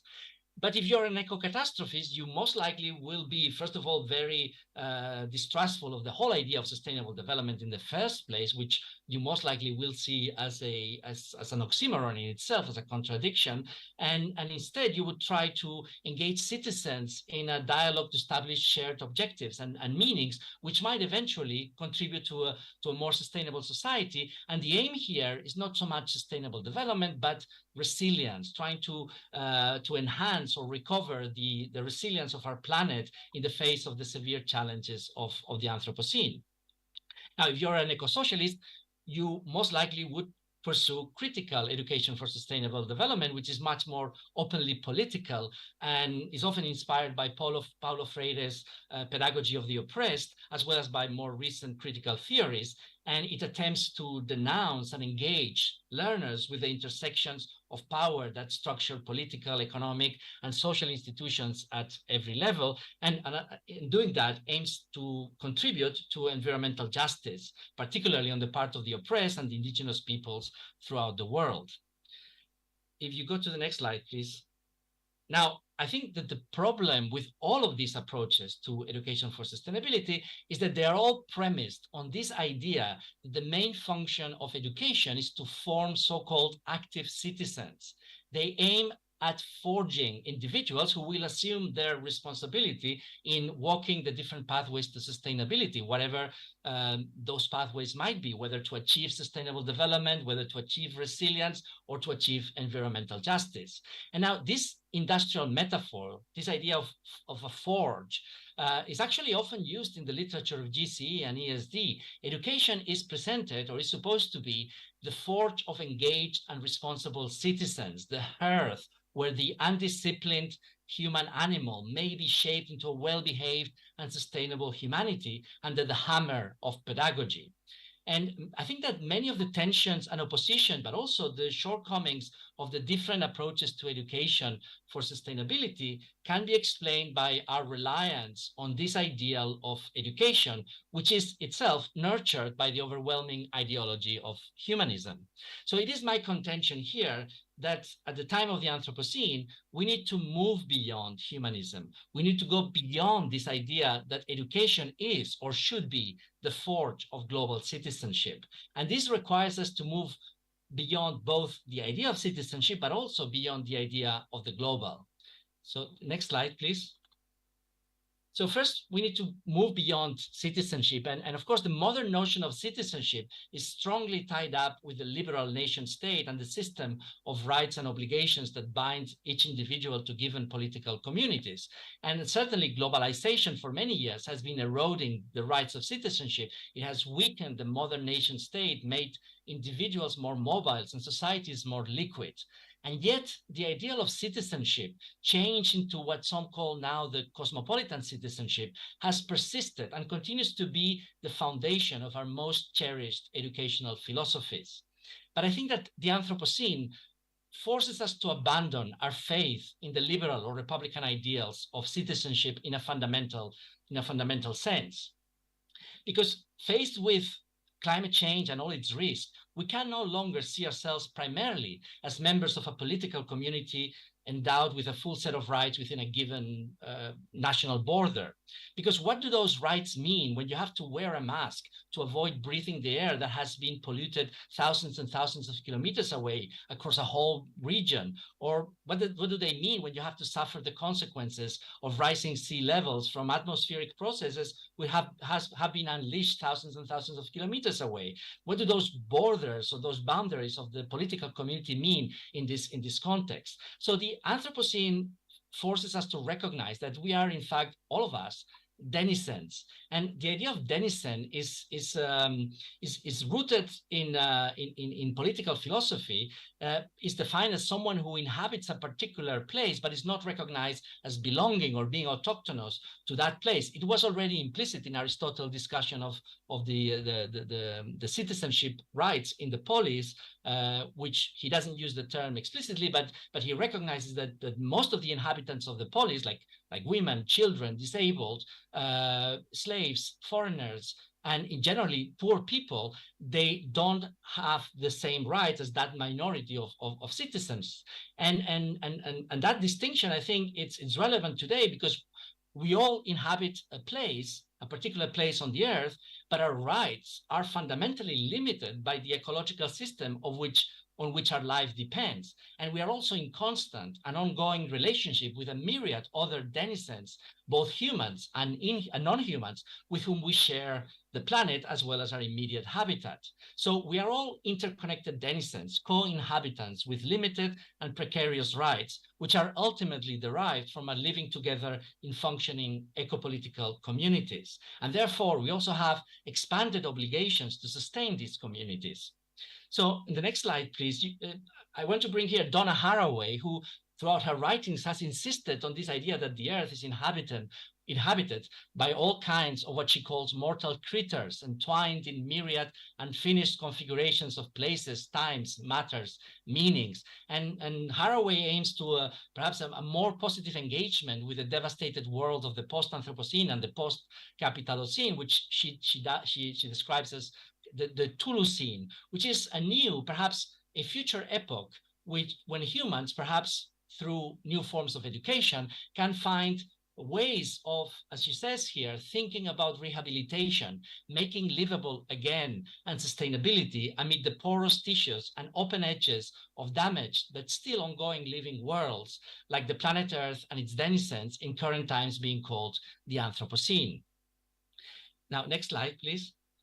Now, the ongoing ecological crisis forces us to abandon this idea of citizenship, but also it challenges that other, perhaps more fundamental ideal of the global. And here, Peter Sloterdijk, the philosopher, has, in his work on spherology, has described how this all-encompassing sphere or totality has been haunting human civilizations from its beginning. So the globe has sustained the metaphysical and epistemological expansion of so-called civilized humanity in the past few millennia, but it has also underlined the modern expansion of the geographical, ideological, and material borders to circumscribe the whole Earth in the process of globalization. Now, the basic problem with this idea of the global, as Bruno Latour says, is that it seems to authorize a premature leap to a higher level by confusing the figures of connection with those of totality. And we can see here an example with the famous blue marble image captured by NASA, which immediately draws up these metaphysical figures of totality, the whole Earth, while at the same time obscuring the multiple, the complex, the dynamic entanglements of all the co-inhabitants that constitute and sustain the actual Earth. So the globe is also the foundation of most of our educational initiatives, including, of course, GCE, a project that explicitly aims at forming humans capable of embracing and dealing with this all-encompassing totality, whether to manage it through technocratic regimes or to transform it through revolutionary alternatives. But in my opinion, the Anthropocene undermines in fundamental ways this metaphysical totality of the globe by imposing a new understanding of geohistory, the convergence of geological, biological, and human histories that Dipesh Chakrabarty, the historian, speaks about. So the Anthropocene forces us to recognize that we are not pre-existing individuals living on the earth as if we were hosted within a sphere or enveloped by an external environment. In fact, we are the earth itself. Each one of us, humans and non-humans alike, we open up worlds with our existence. And these own worlds, or Umwelten, as Jacob van Uxkol called them, they are constantly emerging from our becoming with the world. But these multiple, complex, and interconnected own worlds, they cannot be described or understood in terms of a globe. They are more, as Sloterdijk says, they're more like a foam. We are all, in a way, embodied in fragile envelopes of existence, entangled with each other, trapping bubbles, growing and eventually breaking up. Next slide, please. And once we realize this, we can perhaps begin to experience what it means to be part of Gaia, of the living earth. And this is what Bruno Latour calls facing Gaia. And this is something perhaps that it's the role of education, something that education can help us to do. And as Latour says here, it has nothing to do with being a human in nature or a human on the globe. It is rather a slow, gradual fusion of cognitive, emotional, and aesthetic virtues, thanks to which the loops are made more and more visible. After each passage through a loop, we become more sensitive and more reactive to the fragile envelopes that we inhabit. Next slide, please. So as the awareness of this new epoch sinks in, I think educators might have to abandon the ambition of forming global citizens and realize instead that sustainability education needs to begin by recognizing and incorporating the fact that we all are, at best, Anthropocene denizens. And this recognition would perhaps allow the development of a new curriculum, which I'm calling here Anthropocene denizenship education, but it's just a name, could be any other. The important thing is that this new curriculum might eventually replace GCE and contribute to overcome the tensions between the various approaches to education for sustainability. Next slide, please. Now, to achieve this, I think it is essential that we break away from the ontology of humanism that underlies most forms of education even today.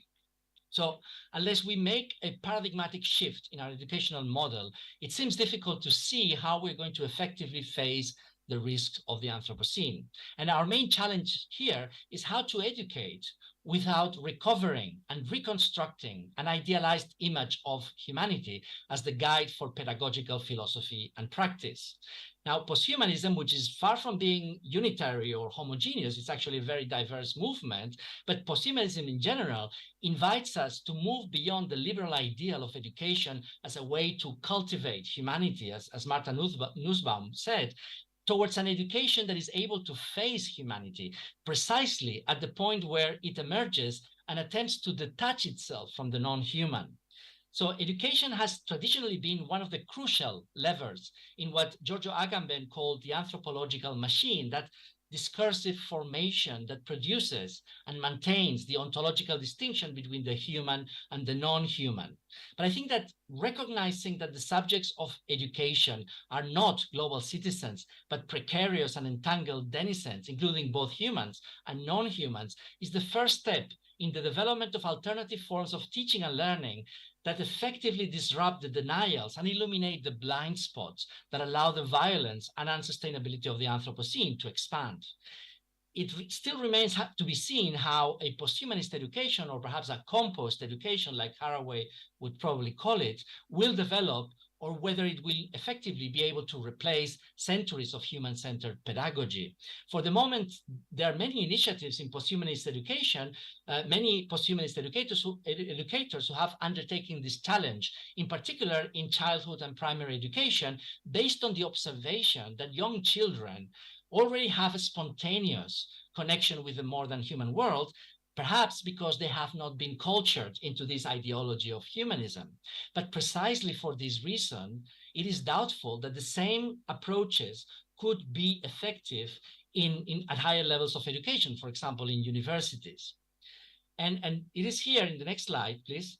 It is here where a curriculum based on what I am calling Anthropocene denizenship education is truly wanting. So a new curriculum for ADE needs to incorporate previous insights and experiences in posthumanist education, putting in place pedagogical practices that allow students to develop relational capabilities better adapted to the challenges of the Anthropocene. And I call these sustained abilities insofar as they are crucial for the ability of humans and non-humans to sustain themselves and each other in these uncertain times. And these include, in particular, attendability or attentiveness, being able to attend to another's harm, to pay attention or listen to the experience of the other on its own terms, whether that other is a human or not. It also includes responsibility, being able to respond to another's harm by taking care or acting to prevent or heal the other's wounds.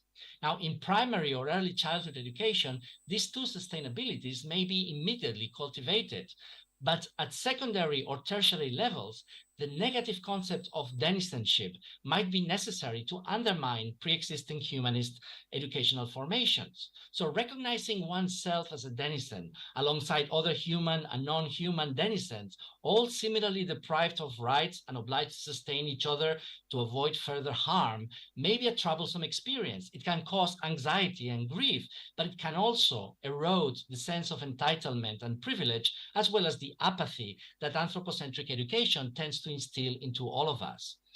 And so I think education needs to encourage vulnerability, or the ability to recognize and experience one's own fragility and exposure to harm or injury, one's own defenselessness in the face of climate change, habitat destruction, extinction, and other consequences of the ongoing ecological collapse.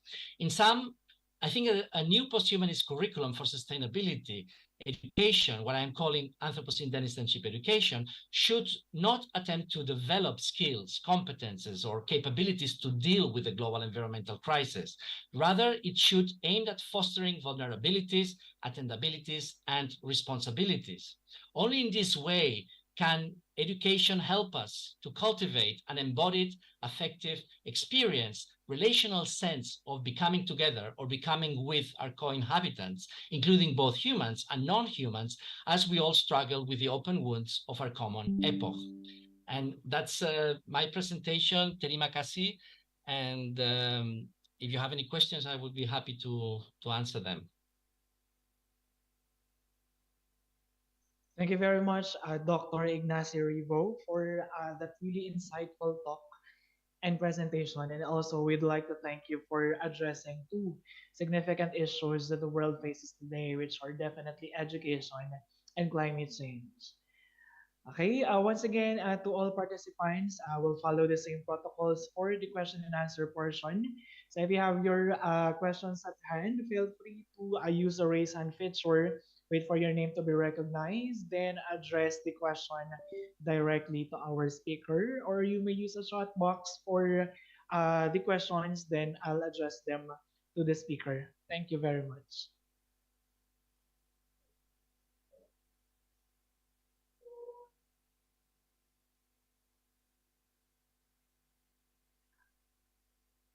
Okay, Dr. Ribo, I think the audience are still composing their thoughts and their questions on your talk. So probably I'll start with the question. Would that be fine, sir? Yes, of course. Thank you. Okay, so I myself am a language teacher, and I was just wondering, sir, what could be the possible strategies on how I can integrate these concepts in language teaching? I mean, how can I maximize the power of language in making my students aware that these things are really happening, that climate change has to have urgent attention? Yes, thank you. That's a very good question. I myself, I have struggled with this question in my teaching of literature. I'm not teaching language per se, but of course, literature and language are very much connected. And in my experience, I think a very important point is to try to bring the classroom outside, to try to bring the classroom to the actual environments where students can interact with non-humans. They can experience for themselves what it means to be part of or being integrated into an environment, and not because our classrooms are purposely defined or designed to isolate everything that is not human outside. I mean, if you think about it, except for the machines that we have around our classrooms, the projectors and the computers and the desks and everything that is, you know, is non-living, it's only us humans in the classroom. So it's very difficult to discuss or to bring that connection into something that is alive when you are just discussing about these non-humans as others who are outside, who will never be able to be part of your teaching and learning. They will never be able to join the community of learning that is the classroom, because they are already by definition excluded, physically is excluded, right? So I think the first point is to try to bring the language classroom outside. And I think my experience in Southeast Asia, this certainly in my university in Thailand, and I think in many other places, we have such, in Southeast Asia in general, the natural environments, they're still so much, so rich and so filled with problems, right? Deforestation and air pollution and all kinds of issues that we have to deal with in this region. And bringing, going outside is when those problems can become part of the reality, and they can be incorporated into the discussions in the language learning. And then language doesn't become something artificially isolated from the world. It becomes part of the world, and those issues naturally arise. I mean, students are not detached from those problems. They live in the world, and they experience those issues every day. So they're not detached by themselves. They connect, but they need, we as teachers, as educators, we need to move away from the safe spaces that we have created from this humanistic ontology, where we sort of like think of education as exclusively human endeavor, which is not. And I'm afraid I haven't given you perhaps practical tips on how to, but I think really I think if we learn from environmental educators and we get out from the classroom, I think that's a very good first start. Okay. Thank you very much, Dr. Rebo. So basically, we have to deliver language teaching as authentic as possible. So with the power of language, students would realize that really these things are not confined only in the classroom, but really look outside and you would see that these things are happening, not just springboard for grammar lessons, perhaps. That's right. Which is by the way, I think in general, even if you forget about sustainability and the environment, I think it's a recommendation for language teaching in general, right? So if you teach grammar as something that is like a system that you have to put in your head and rules, a set of rules, students will never learn grammar, because we as native speakers, we learn grammar by using it. We don't learn the rules first and then we use it. We use it first and then in the future we learn the rules, right? It should be the same thing. Indeed, Dr. Rebo, because we added then MDGs, or the Millennial Development Goals. Now, the Sustainable Development Goals also promotes a language as an avenue and as a tool for delivering the goals themselves. Okay, thank you very much once again, Dr. Rebo, for comprehensively responding to my queries.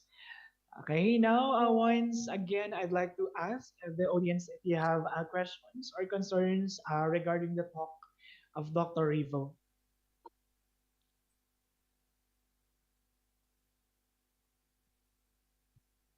Sir, I believe as of this saying, as still there are no questions, because the probable reason is because you've delivered everything clearly, accurately, to the point that no questions would ever been asked. So I think this wraps up your presentation, sir. Thank you very much once again. Thank you very much for inviting me. Thank you. Okay, the presentation is indeed clear. Okay, at this juncture, I think we can proceed to the second presenter for this afternoon, or for the second session. Allow me to read the bio of our fourth and final speaker. Our final plenary speaker is the Professor Emeritus of Linguistics and Applied Department of English and American Studies at the University of Paderborn, Germany. He is also the co-chair of Linguistics Engineering Company, and he once served as Professor of Applied Linguistics and Head of Department, Australian National University from 1994 to 1998, and a visiting Professor of Applied Linguistics at Newcastle University, United Kingdom from 2005 to 2012. He also finished his Master of Arts in English and German at the University of Wuppertal, and a Doctor of Philosophy in German and English Linguistics at the same university. Predominantly, his research revolved around language studies, including linguistic profiling, development automated approach to linguistic profiling, and further development of dynamical acquisition theory, including DST-based modeling, together with Anke Lansing, Howard Nicholas, and Frank Lanze. Ladies and gentlemen, a warm round of virtual applause to Professor Dr. Manfred Inman. Hopefully, I pronounced the name correct.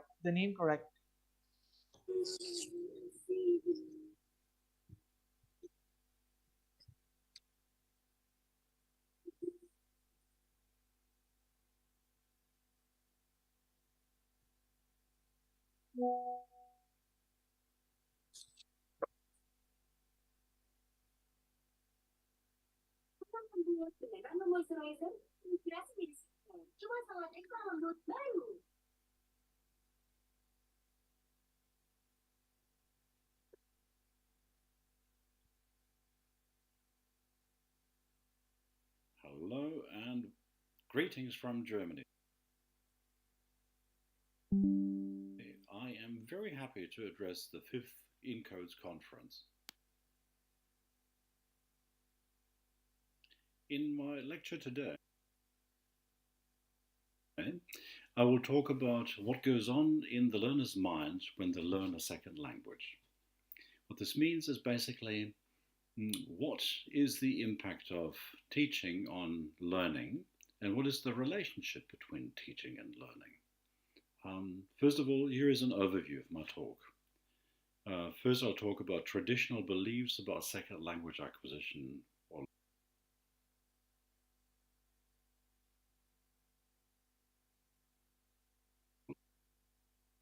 learning, and about development and variation in second language acquisition, specifically about English as a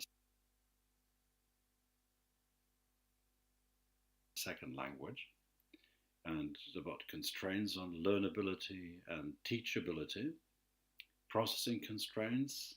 I will compare natural and formal second language acquisition and look at typology, that is,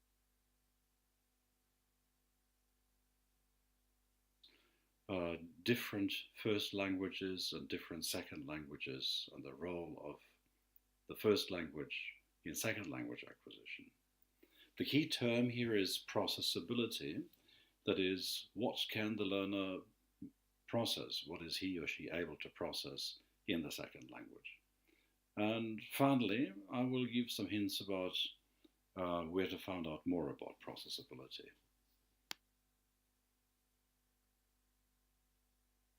In most countries around the world, compulsory schooling was introduced in order to introduce or teach the cultural skills reading, writing, and arithmetic. And people teaching a second language assumes that second languages have to be taught in a very similar manner.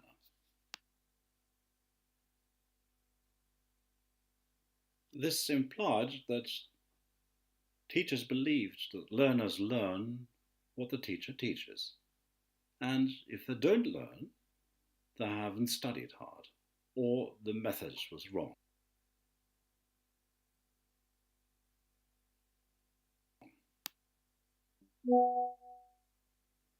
However, observant teachers and many researchers found that learners often don't learn what teachers teach. Instead, they produce their own version of the second language. One example is they're supposed to say, "Why does he go home?" This particular kind of question formation in English. And what learners produce instead, in a regular way, is, "Why he go home?"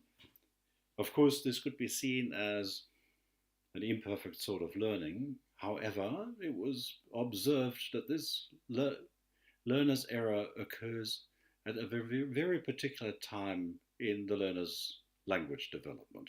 And the same applies to other kinds of mistakes that appear in a very regular fashion. For instance, rather than saying, "he goes home," many learners say, "he go home," or when they were supposed to say, "yesterday she danced," they're leaving out the ed and they're saying instead, "yesterday she danced." Again, all of this happens in a way that is quite regular.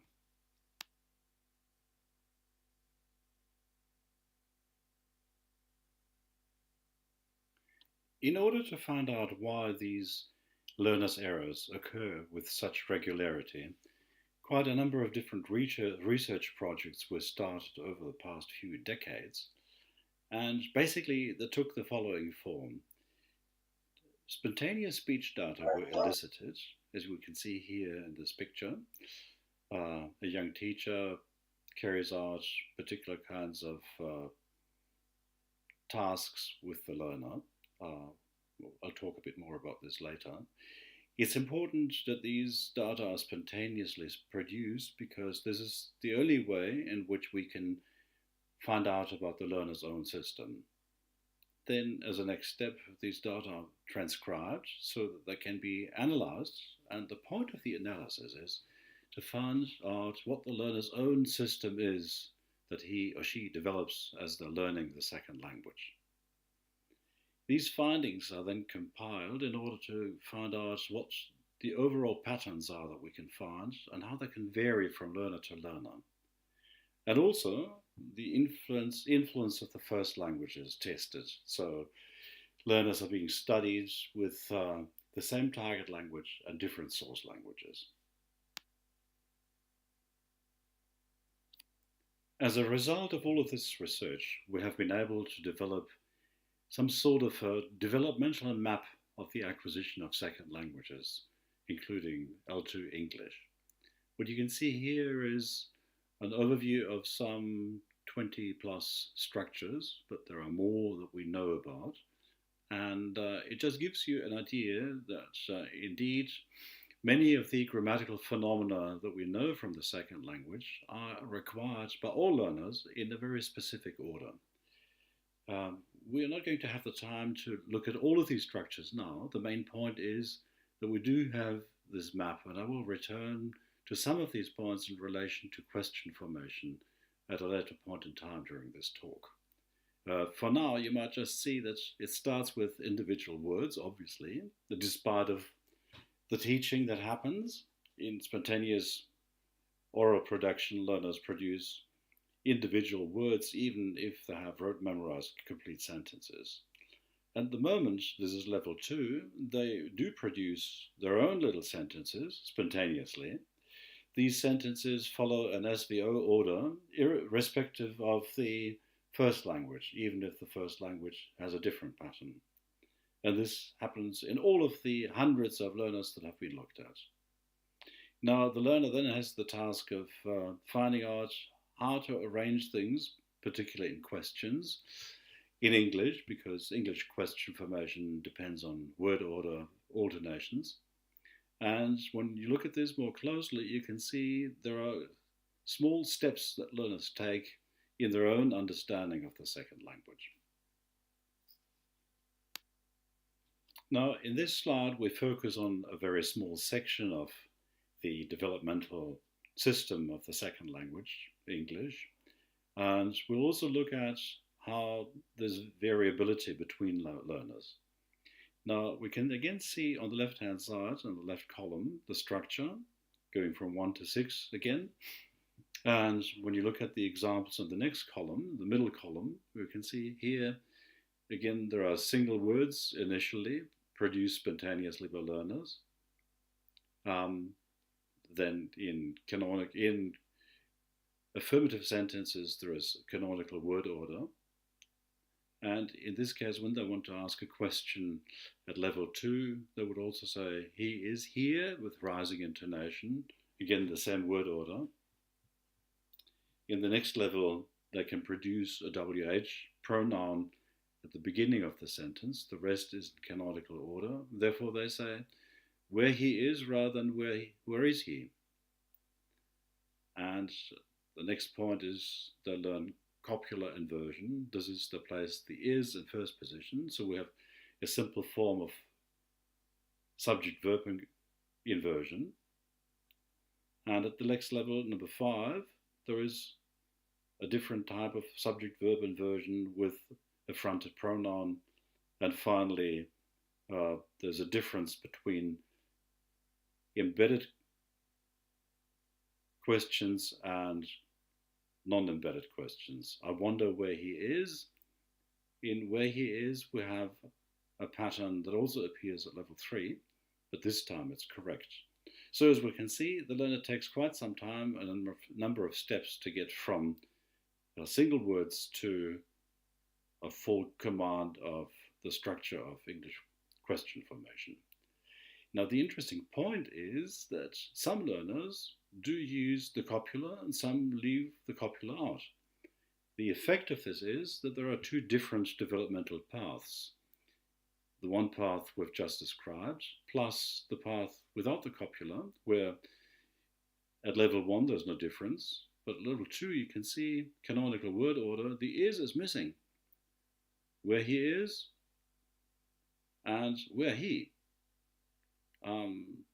Now, these learners that are leaving out the copula also manage to have a WH pronoun in questions at level 3, where he. But then, at level 4, they're supposed to place the copula, the is, in first position, but there is no copula, so nothing can be placed in first position. And also at level 5, there's supposed to be subject-verb inversion, but there is no verb. And at level 6, subject-verb inversion is cancelled, but again, if there's no verb, no inversion can be cancelled. As a consequence, leaving out the copula initially leads to a stabilization of the learner's development. So here we have two different paths.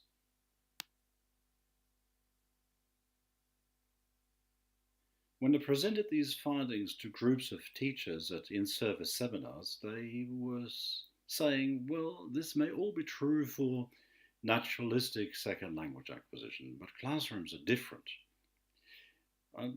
Because we wanted to find out if they really are different and if it's possible to beat the so-called natural order of language acquisition through teaching, we conducted a number of experimental studies that have been replicated later on. And basically, they were designed as follows.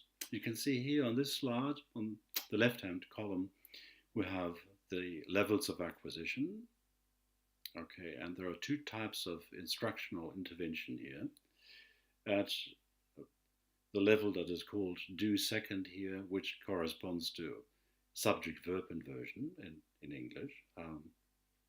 We formally taught subject-verb inversion just to be sure that we understand if this has any impact on the way that the learners form their own second language.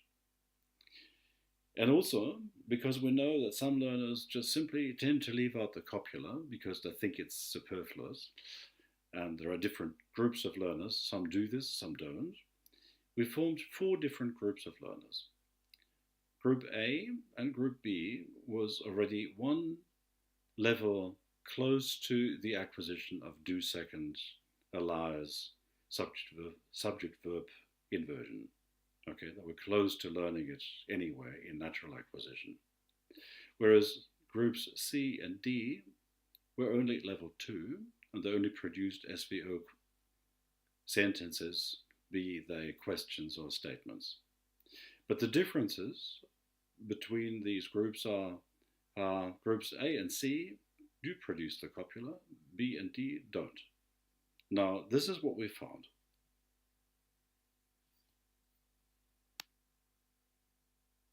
Let me repeat. This is what we found. Learners from Group A and B did indeed move on to the next level as a result of the impact of the teaching intervention. In contrast, learners from Group C and D did not move on in their acquisition. I have to add here that learners from Group B did have some usage of the copula. The other finding that we had was it is indeed possible for all the learners in Group B and D, when they're exposed to the teaching of the copula, so they're being made aware of their relative lack of the use of the copula, it was not absolute, not like 0%, they would increase the use of the copula. So there is one kind of constraint that we found. Learners that are not ready to learn a late level structure will not move on to language acquisition, in language acquisition.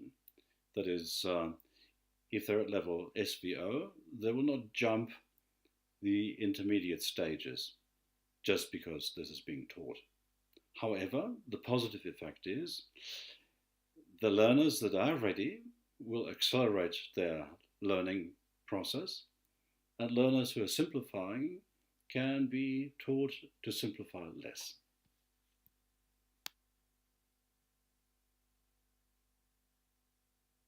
So the bad news is, if you like, formal instruction cannot beat the natural acquisition processes. But the good news is it can accelerate acquisition and it can improve the learner's performance on simplification. Now, if language learning is constrained by what learners can process, and if teaching cannot beat the natural processes, then I think it is very important to have a profile for each learner to know where they are in their acquisition process. And for that purpose, we developed different approaches to so-called linguistic profiling. We can see one little bit that relates to this project. Here we can see the picture we've seen before of a young teacher eliciting data from a young learner.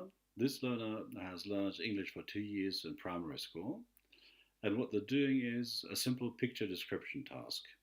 So the little girl on the right-hand side produces the text that you can read at the bottom spontaneously by looking at the pictures, but not by reading.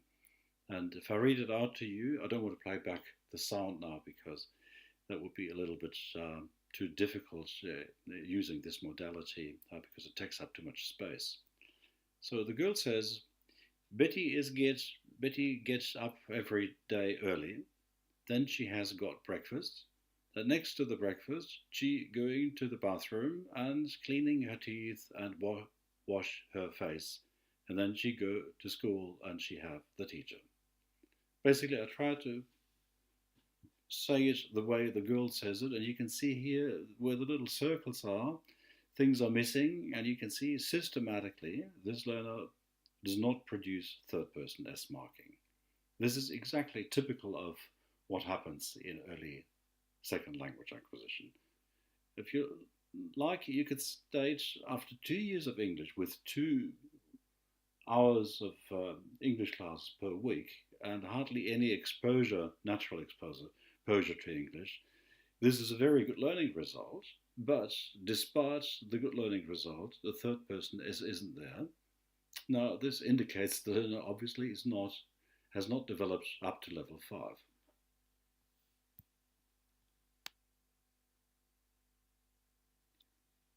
Here you can see the setup for this approach to linguistic profiling. 2 learners on the right-hand side, 2 adults, perform a task. This is a picture differences task. The researcher or teacher makes observations, and we developed a computer program to facilitate inputting the data that we observe here.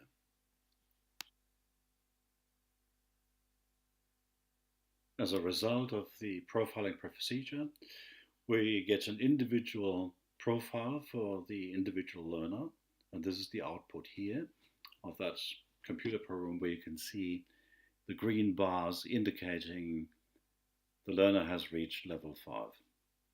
That is relevant information in teaching because we know if we now address structures positioned at level 6, the learner will be ready for this learning process.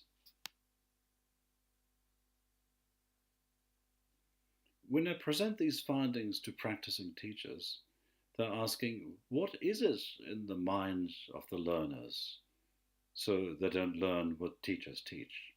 And here is a very simple answer. The simple answer is, if the input was the same as the intake, we would simply have what people expected many, many decades ago. The teacher teaches and the learner learns what the teacher teaches. But that is obviously not the case. Instead, we have what is shown on the right-hand side. There is some sort of a mental filtering process going on here. and the filtering is done by the language processor. So in order to understand this filtering process better, we need to understand a little bit more about the language processor. According to Lefeld's model of human language processing, there are various autonomous components inside the language processor that interact. What we're looking at here is the conceptualizer, the grammatical encoder, and the lexicon, but there are, of course, more parts, but now we concentrate on these three to get some kind of a basic understanding of what they're supposed to be and how they're supposed to interact. When we form an intention of what we want to say, we conceptualize this, and this is depicted here by an image. Of course, here we have conceptualized the whole act of a girl giving two presents to her mother. But in reality, we're conceptualizing bit by bit. And every bit gets delivered to the grammatical encoder, which is, as Lefeld puts it, something that is rather narrow-minded. It can only do grammatical encoding. And because we don't conceptualize all of the events all in one go, rather we conceptualize as we go along, and then we grammatically encode this also bit by bit. And because this is the case, we call this incremental language generation. It means the grammatical encoder works basically in slices of time, basically like an old movie where you have so many, I think it's about 28 pictures per second. And on every slice of time, certain things happen and they're specifically grammatical. So if the conceptualizer delivers conceptual material to the grammatical encoder, like for instance, the intention is to say the child gives two presents to her mother, and you start with the child as a concept. This concept goes to the grammatical encoder, and the first thing it needs to do is to find a word that corresponds to the concept child. For that purpose, the grammatical encoder sends a query to the lexicon, and in the lexicon it finds indeed the lemma child, and with the lemma it finds a syntactic category, the noun, and a so-called diacritic feature, which is a singular. So that information goes back from the lexicon to the grammatical encoder in a very short span of time, like milliseconds. And now inside the grammatical encoder, that information on the lexical category is used in order to construct a noun phrase. And the noun phrase then will go back to the conceptualizer to inspect as to whether this is something that happens in the plural, it's one child, many children, and it finds in the conceptualizer it's only one, and the corresponding item here for a determiner is the lemma a, and the lemma a is a determiner, and it has a diacritic feature called singular. The important thing for us now, in order to reconstruct as to why people acquire language in a sequence, is there is a sequence entailed in all of these processes. You can see them numbered 1, 2, and 3. Number 1 is the finding of the syntactic category. Number 2 is the construction of that category in the encoder. Number 3 is the construction of the corresponding phrase, the noun phrase. And on it goes from this iteration to the next until the whole sentence is produced. But the important point to remember is there is a sequence of events, and this sequence of events will never change. It's the same for all humans due to the overall construction of the language processor. For those of you who've done a little bit of linguistics, let's formalize this a little bit more. And for those of you who haven't, maybe you just ignore this for the time being. It'll be clear anyway. You will remember in the last slide we had an example of a child, and a and child both were singular. And now the important thing is, For language to be processed, these features of singular need to be put together. We call this unification. Here on this slide, on the right-hand side, you have something called a noun phrase, and the example is two presents.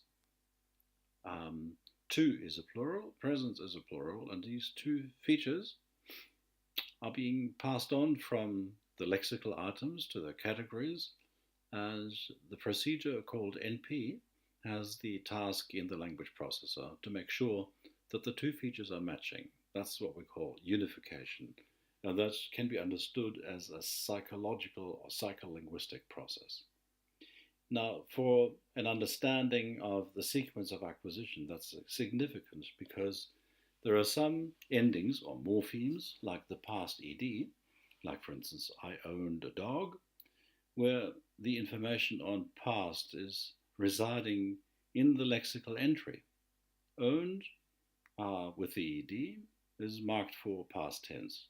Okay, so here we have an ending that can be inserted in by the learner without any unification.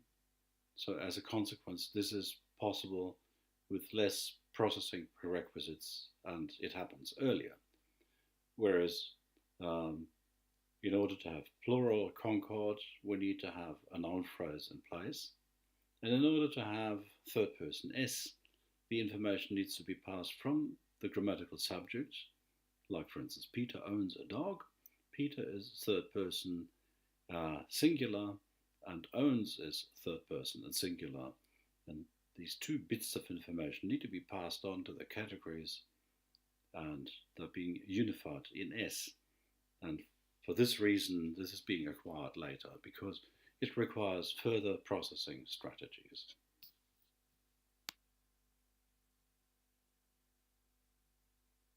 Now, in this slide, we can see how the psycholinguistic processes and the sequence of acquisition in different second languages are related.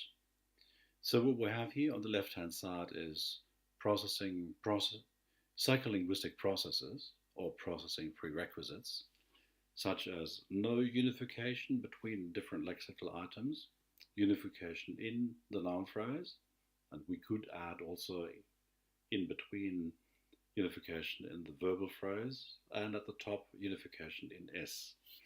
And we can see for English as a second language, past ed, she walked, requires no unification, therefore it is acquired early because it requires very few processing resources. Going up to unification in NP, we have plural marking like two cars, and then at a higher level, third person S marking, he eats.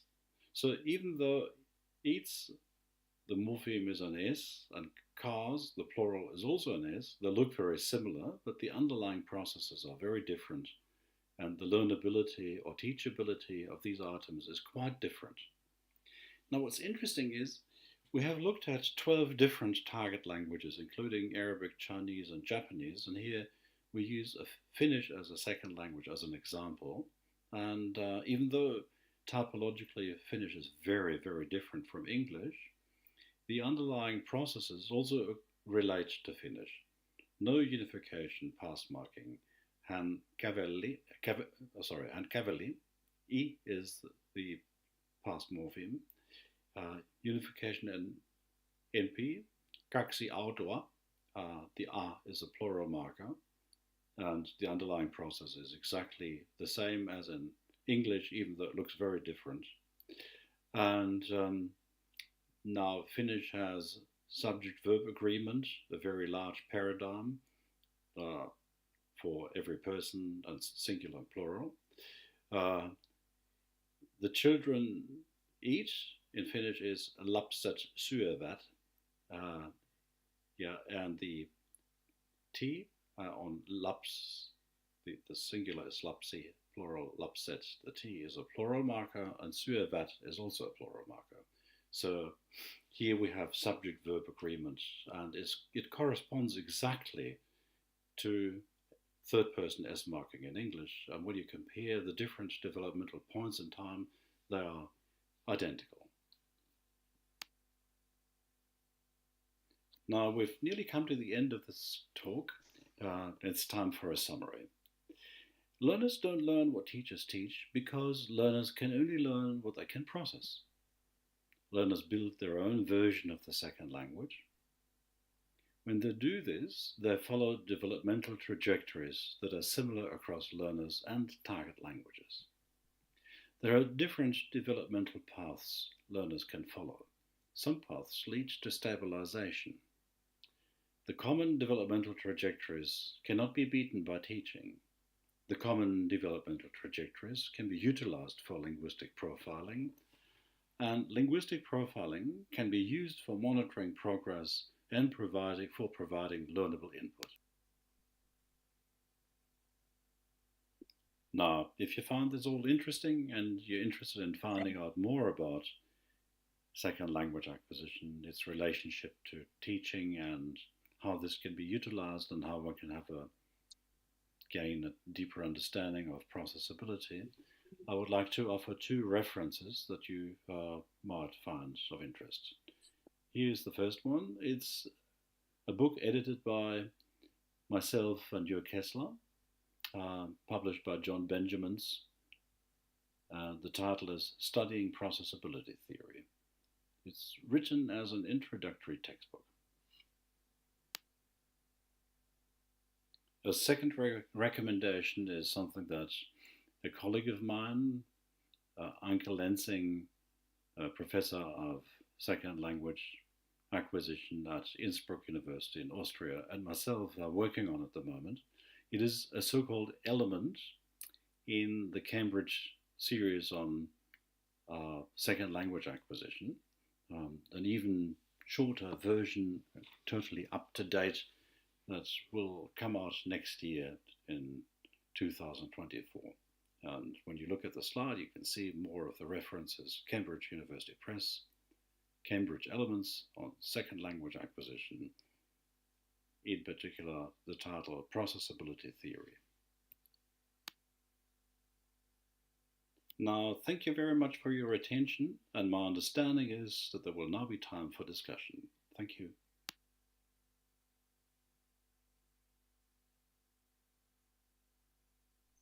Thank you very much, Dr. Pinman, for that comprehensive discussion of concepts involving a second language acquisition. Before we proceed with the question and answer portion, I'd like to confirm first if you are with us now here at the Zoom platform.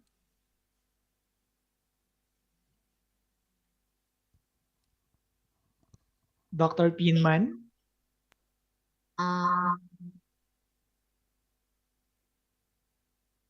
Dr.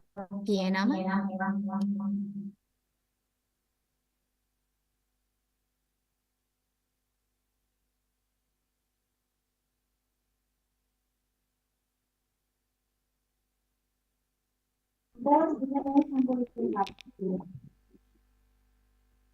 Dr. Pinman, once again, we would like to confirm if you are here with us at the Zoom platform for the question and answer portion. Okay. Oh, I'm here. there. Yeah. Okay, so we can now see you, Dr. Pinman. Okay, so once again to the audience, if you have questions or any forms of queries concerning his talk or his presentation, feel free to use the raise hand feature or the chat box of the Zoom platform. Thank you. Yeah. Actually, I want to ask. Personally, sir, I actually have a question regarding the presentation, but I'd let one of the audience members to have their questions raised first. I think, Ma'am Ima, you have something to ask our speaker? Yes, actually. Is it? Okay, feel free to address your question directly to Dr. Pinman. Yeah, okay. Thank you. Thank you again, Professor Dr. Pioneman. Ma'am, you're on mute. Is it audible? I have already unmuted. Yeah. Is it Is it audible? audible? Okay. Yes, ma'am. Yes. Okay. Thank you so much. Welcome, Dr. Pieneman. Thank you so much for your presence in this conference. Um, I actually have one questions because in Indonesia actually students have learned English for more than 6 years, started from primary school up to university schools, up to university level. Unfortunately, many learners of English in Indonesia still cannot speak English fluently. Sometimes I think that this is because of Yeah. the education system in Indonesia, or maybe in the language learning strategy that the learners use during their learning English. Do you think that language learning strategy and acquisition have correlation each other? Thank you.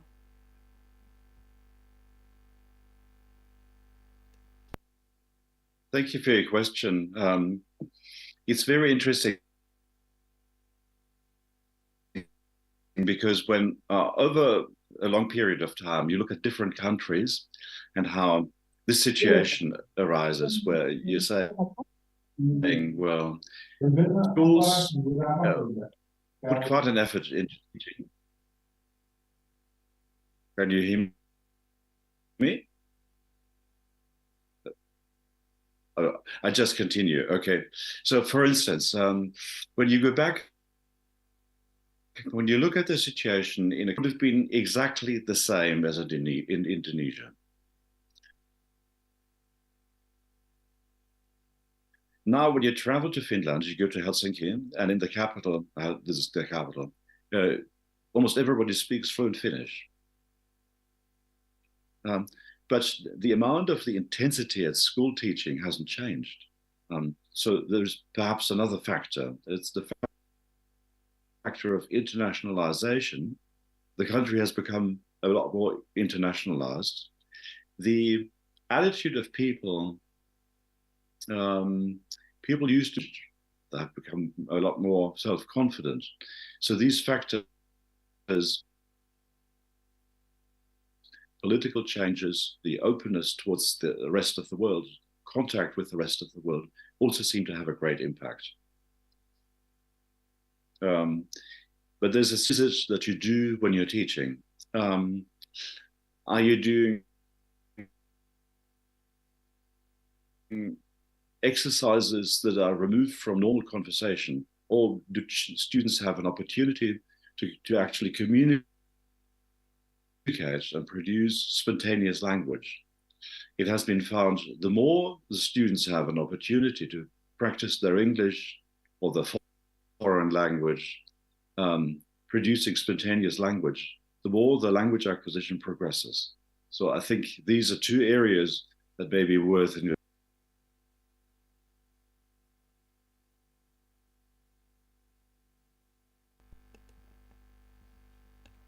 Thank you, Professor. So this is seems that the input will be in the prominent element for supporting the acquisitions. Am I right? Yeah. Well, when it comes to input, it depends on the quality of the input. I remember how Mike Long used to make fun. Like the input could be, okay, this is a book. You're a book, I'm a book. I remember Handy was saying that, and you're supposed to laugh now because you can't be a book and I cannot be a book. It is completely stupid. Okay, so when you're doing this sort of producing this sort of input, that is meaningless, and it doesn't mean anything generally, and also it doesn't. Then the input is not going to convert into intake. So I think what is needed is sort of an input that really relates to the learner, where the learner engages and tries to produce meaningful utterances. Producing meaningful utterances meaning that produce spontaneous language, constructed on the basis of what they know. This will activate their language acquisition processes. And this is where grammar can be useful, because if you target learnable structures, then teaching is more effective. Okay. Thank you so much. Okay, thank you very much, Dr. Pinman. Ma'am Ima, hopefully the query has been answered. Okay. Sir, allow me to have the honor to ask this question. I myself am a language teacher, specifically English as a second language teacher. And this is something that I've always observed in my classes. Uh, first language always have interference to second language learning. So based from experience, students would sometimes apply the rules in first language to second language. So how do we basically address problems posed by our first language in learning the second language?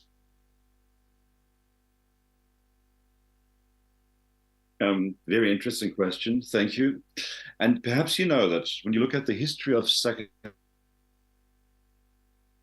language acquisition research for the past 50, 60 years, this assumption has been very strong. People have generally assumed second language acquisition is influenced very strongly by the first language. However, when you look at the actual studies that have been carried out, then it's not quite as clear. Because if that hypothesis was correct, then the learning of English would be different in every country and would not have stages of acquisition. It would be different for Indonesians, for Finns, for Germans, for... We have looked at a pool of many thousands of learners, all with different first languages, and they all follow the same stage.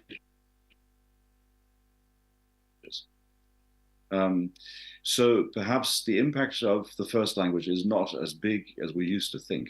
And in fact, at the end of my, there was no voice connected to the slides. That was my reserve slides relating to this question. And if perhaps you can bring it up again, then I can explain what we have found in relation to this topic. I don't know if that's possible.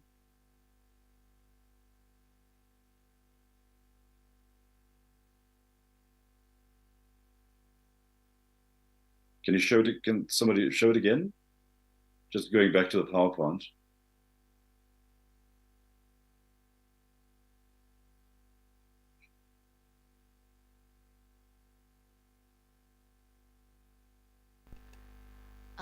Sorry, Professor Peneman. Your last, yeah. That's it. Exactly. Yes.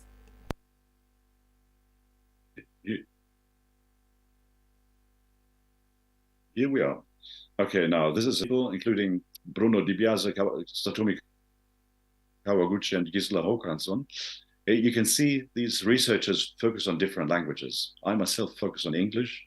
Bruno focuses on Italian and Spanish. Satomi Kawaguchi focuses on Japanese, and Gisela on Swedish and other Nordic languages. So we've looked at the impact of the first language on second language acquisition. In most cases, the second language is English, so we can make comparisons here. And now what we found is first of all, like I said a moment ago, all second language learners that we have looked at acquiring English and comparable languages, they all follow the same stage, simple lines, okay, and they are connected by the level of process language grammar can be compared. You can find corresponding structures at the same level of processability. Okay, and now we have found the first language has an impact on second language learning, indeed, but only if the learner in the second language grammar, this is on the right-hand side where the yellow circle is, has hit the point where first language grammar becomes processable.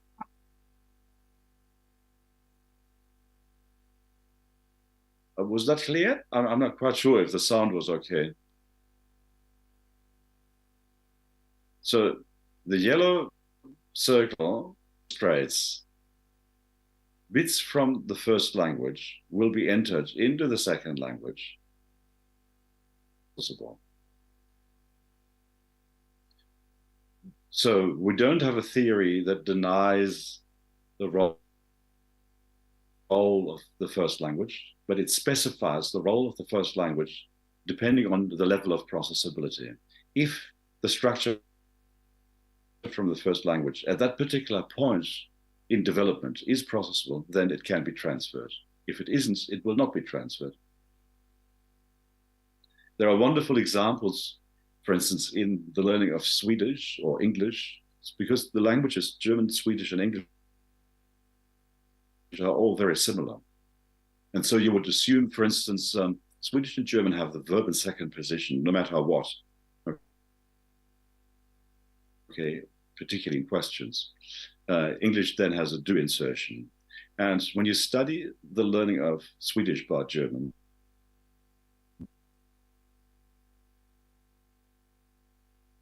or the learning of German by Swedes, and to be in second position straight away. But that's difficult because it's level 5. And what we have found indeed, Swedish learners of German don't do it, and German learners of Swedish don't do it. They follow German or Swedish. But they can utilize the structure of the first language, but only when they're ready.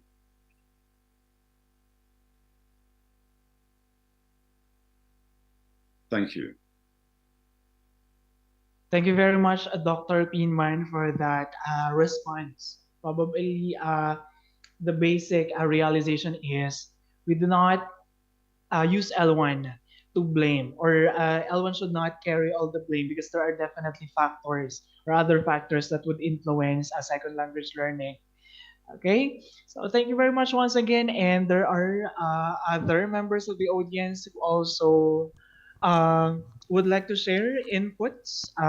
If first language is well grounded, it might help new language acquisition.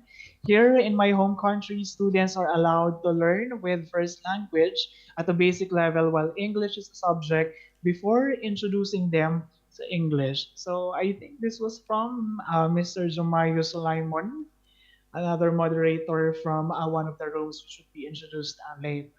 So I think this is not necessarily a question, but some sort of additional insight. So thank you very much, Mr. Jamayo Sulaimon from Nigeria, for sharing this additional inputs.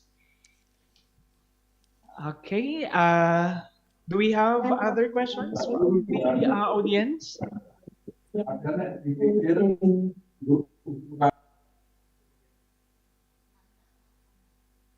I believe there is none. The discussion was indeed comprehensive and clear, and everything has been well laid and understood. So once again, thank you very much, Dr. Pinmay. Okay, so at this juncture, I believe this wraps up the entire presentations of the 4 esteemed speakers of their respective fields. So I'd like to turn in the floor and the virtual floor to the organizers and the Master of Ceremony for the awarding of tokens of appreciation. Thank you very much.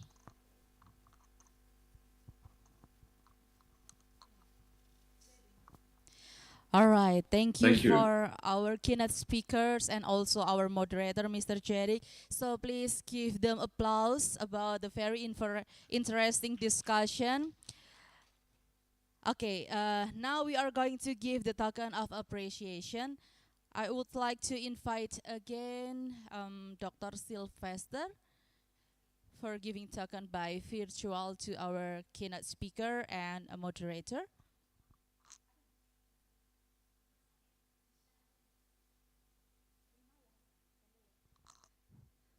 Okay. Maybe operator will show about the giving token by virtual.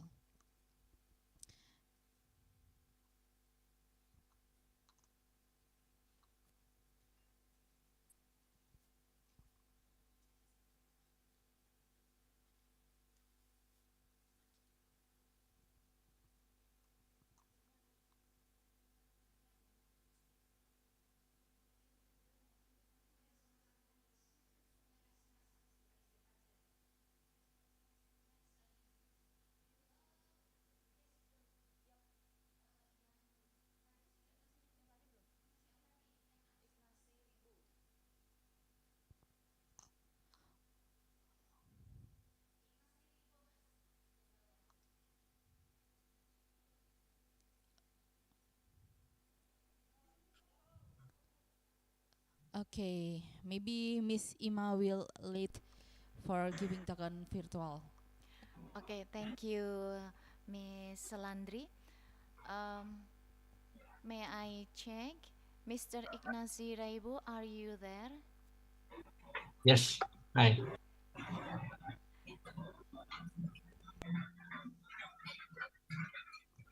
Hello, can you hear me? Yes, yes. Okay. Um,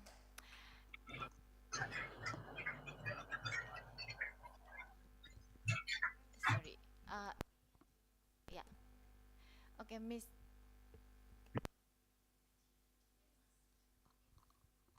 Oh, maybe operator will help us to pin Professor Ignacy Ribo. Okay, already? Okay. Yes. Yeah.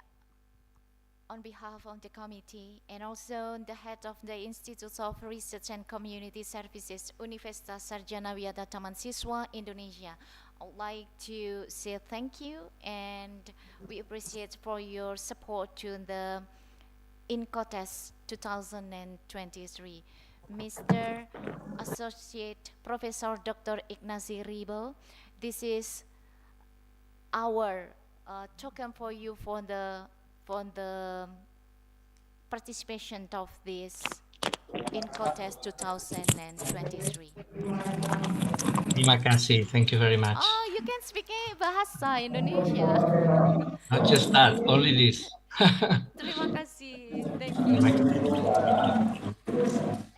And then the fourth speaker, I would like to thank also to Professor Dr.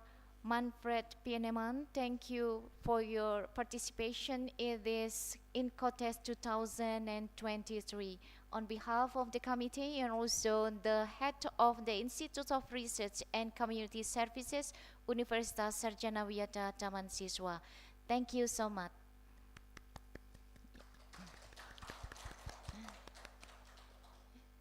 Okay, thank you. Okay, thank you, Miss Ima. And also, once more, thank you so much for our keynote speakers and moderator for the amazing and interesting discussion. Ladies and gentlemen, we are currently approaching to the end on the 5th InCoTES 2023. To our master of ceremony, apologies if I had to interrupt, but I think the account is on mute, so we would appreciate if you will unmute first so we can hear the audio. Thank you so much. Thank you so much, Mr. Jerick.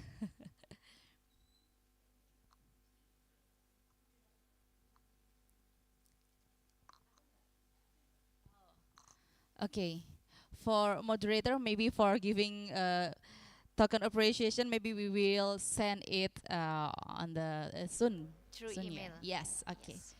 Thank you so much, Mr. Jerick, for your amazing discussion. Yeah, thank you so much, Mr. Jerry. All right, ladies and gentlemen, we are now currently approaching to the end on the 5th InCoTES 2023. Now we are going to parallel session. Please enjoy the discussion on your Zoom meeting room, and please be note and check your own room and prepare the material for discussion. And for your information, after you are joining in the Zoom meeting room, you don't need to go back to the main Zoom room, because when you are joined in each Zoom room, you will guided by your moderator and MC, and as well as closing the parallelization event. Okay, before I end, once again, I would like to inform you that the following matters. Uh, First, the parallelization is organized into 8 Zoom meeting rooms with 3 until 5 papers presented. Depends on each room.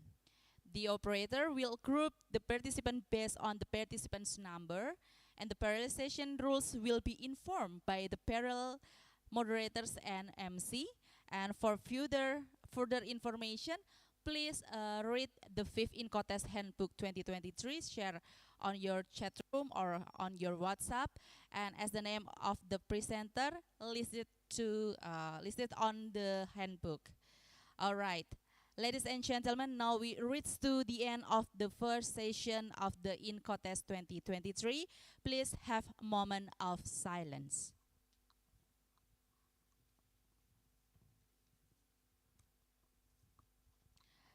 done. Thank you.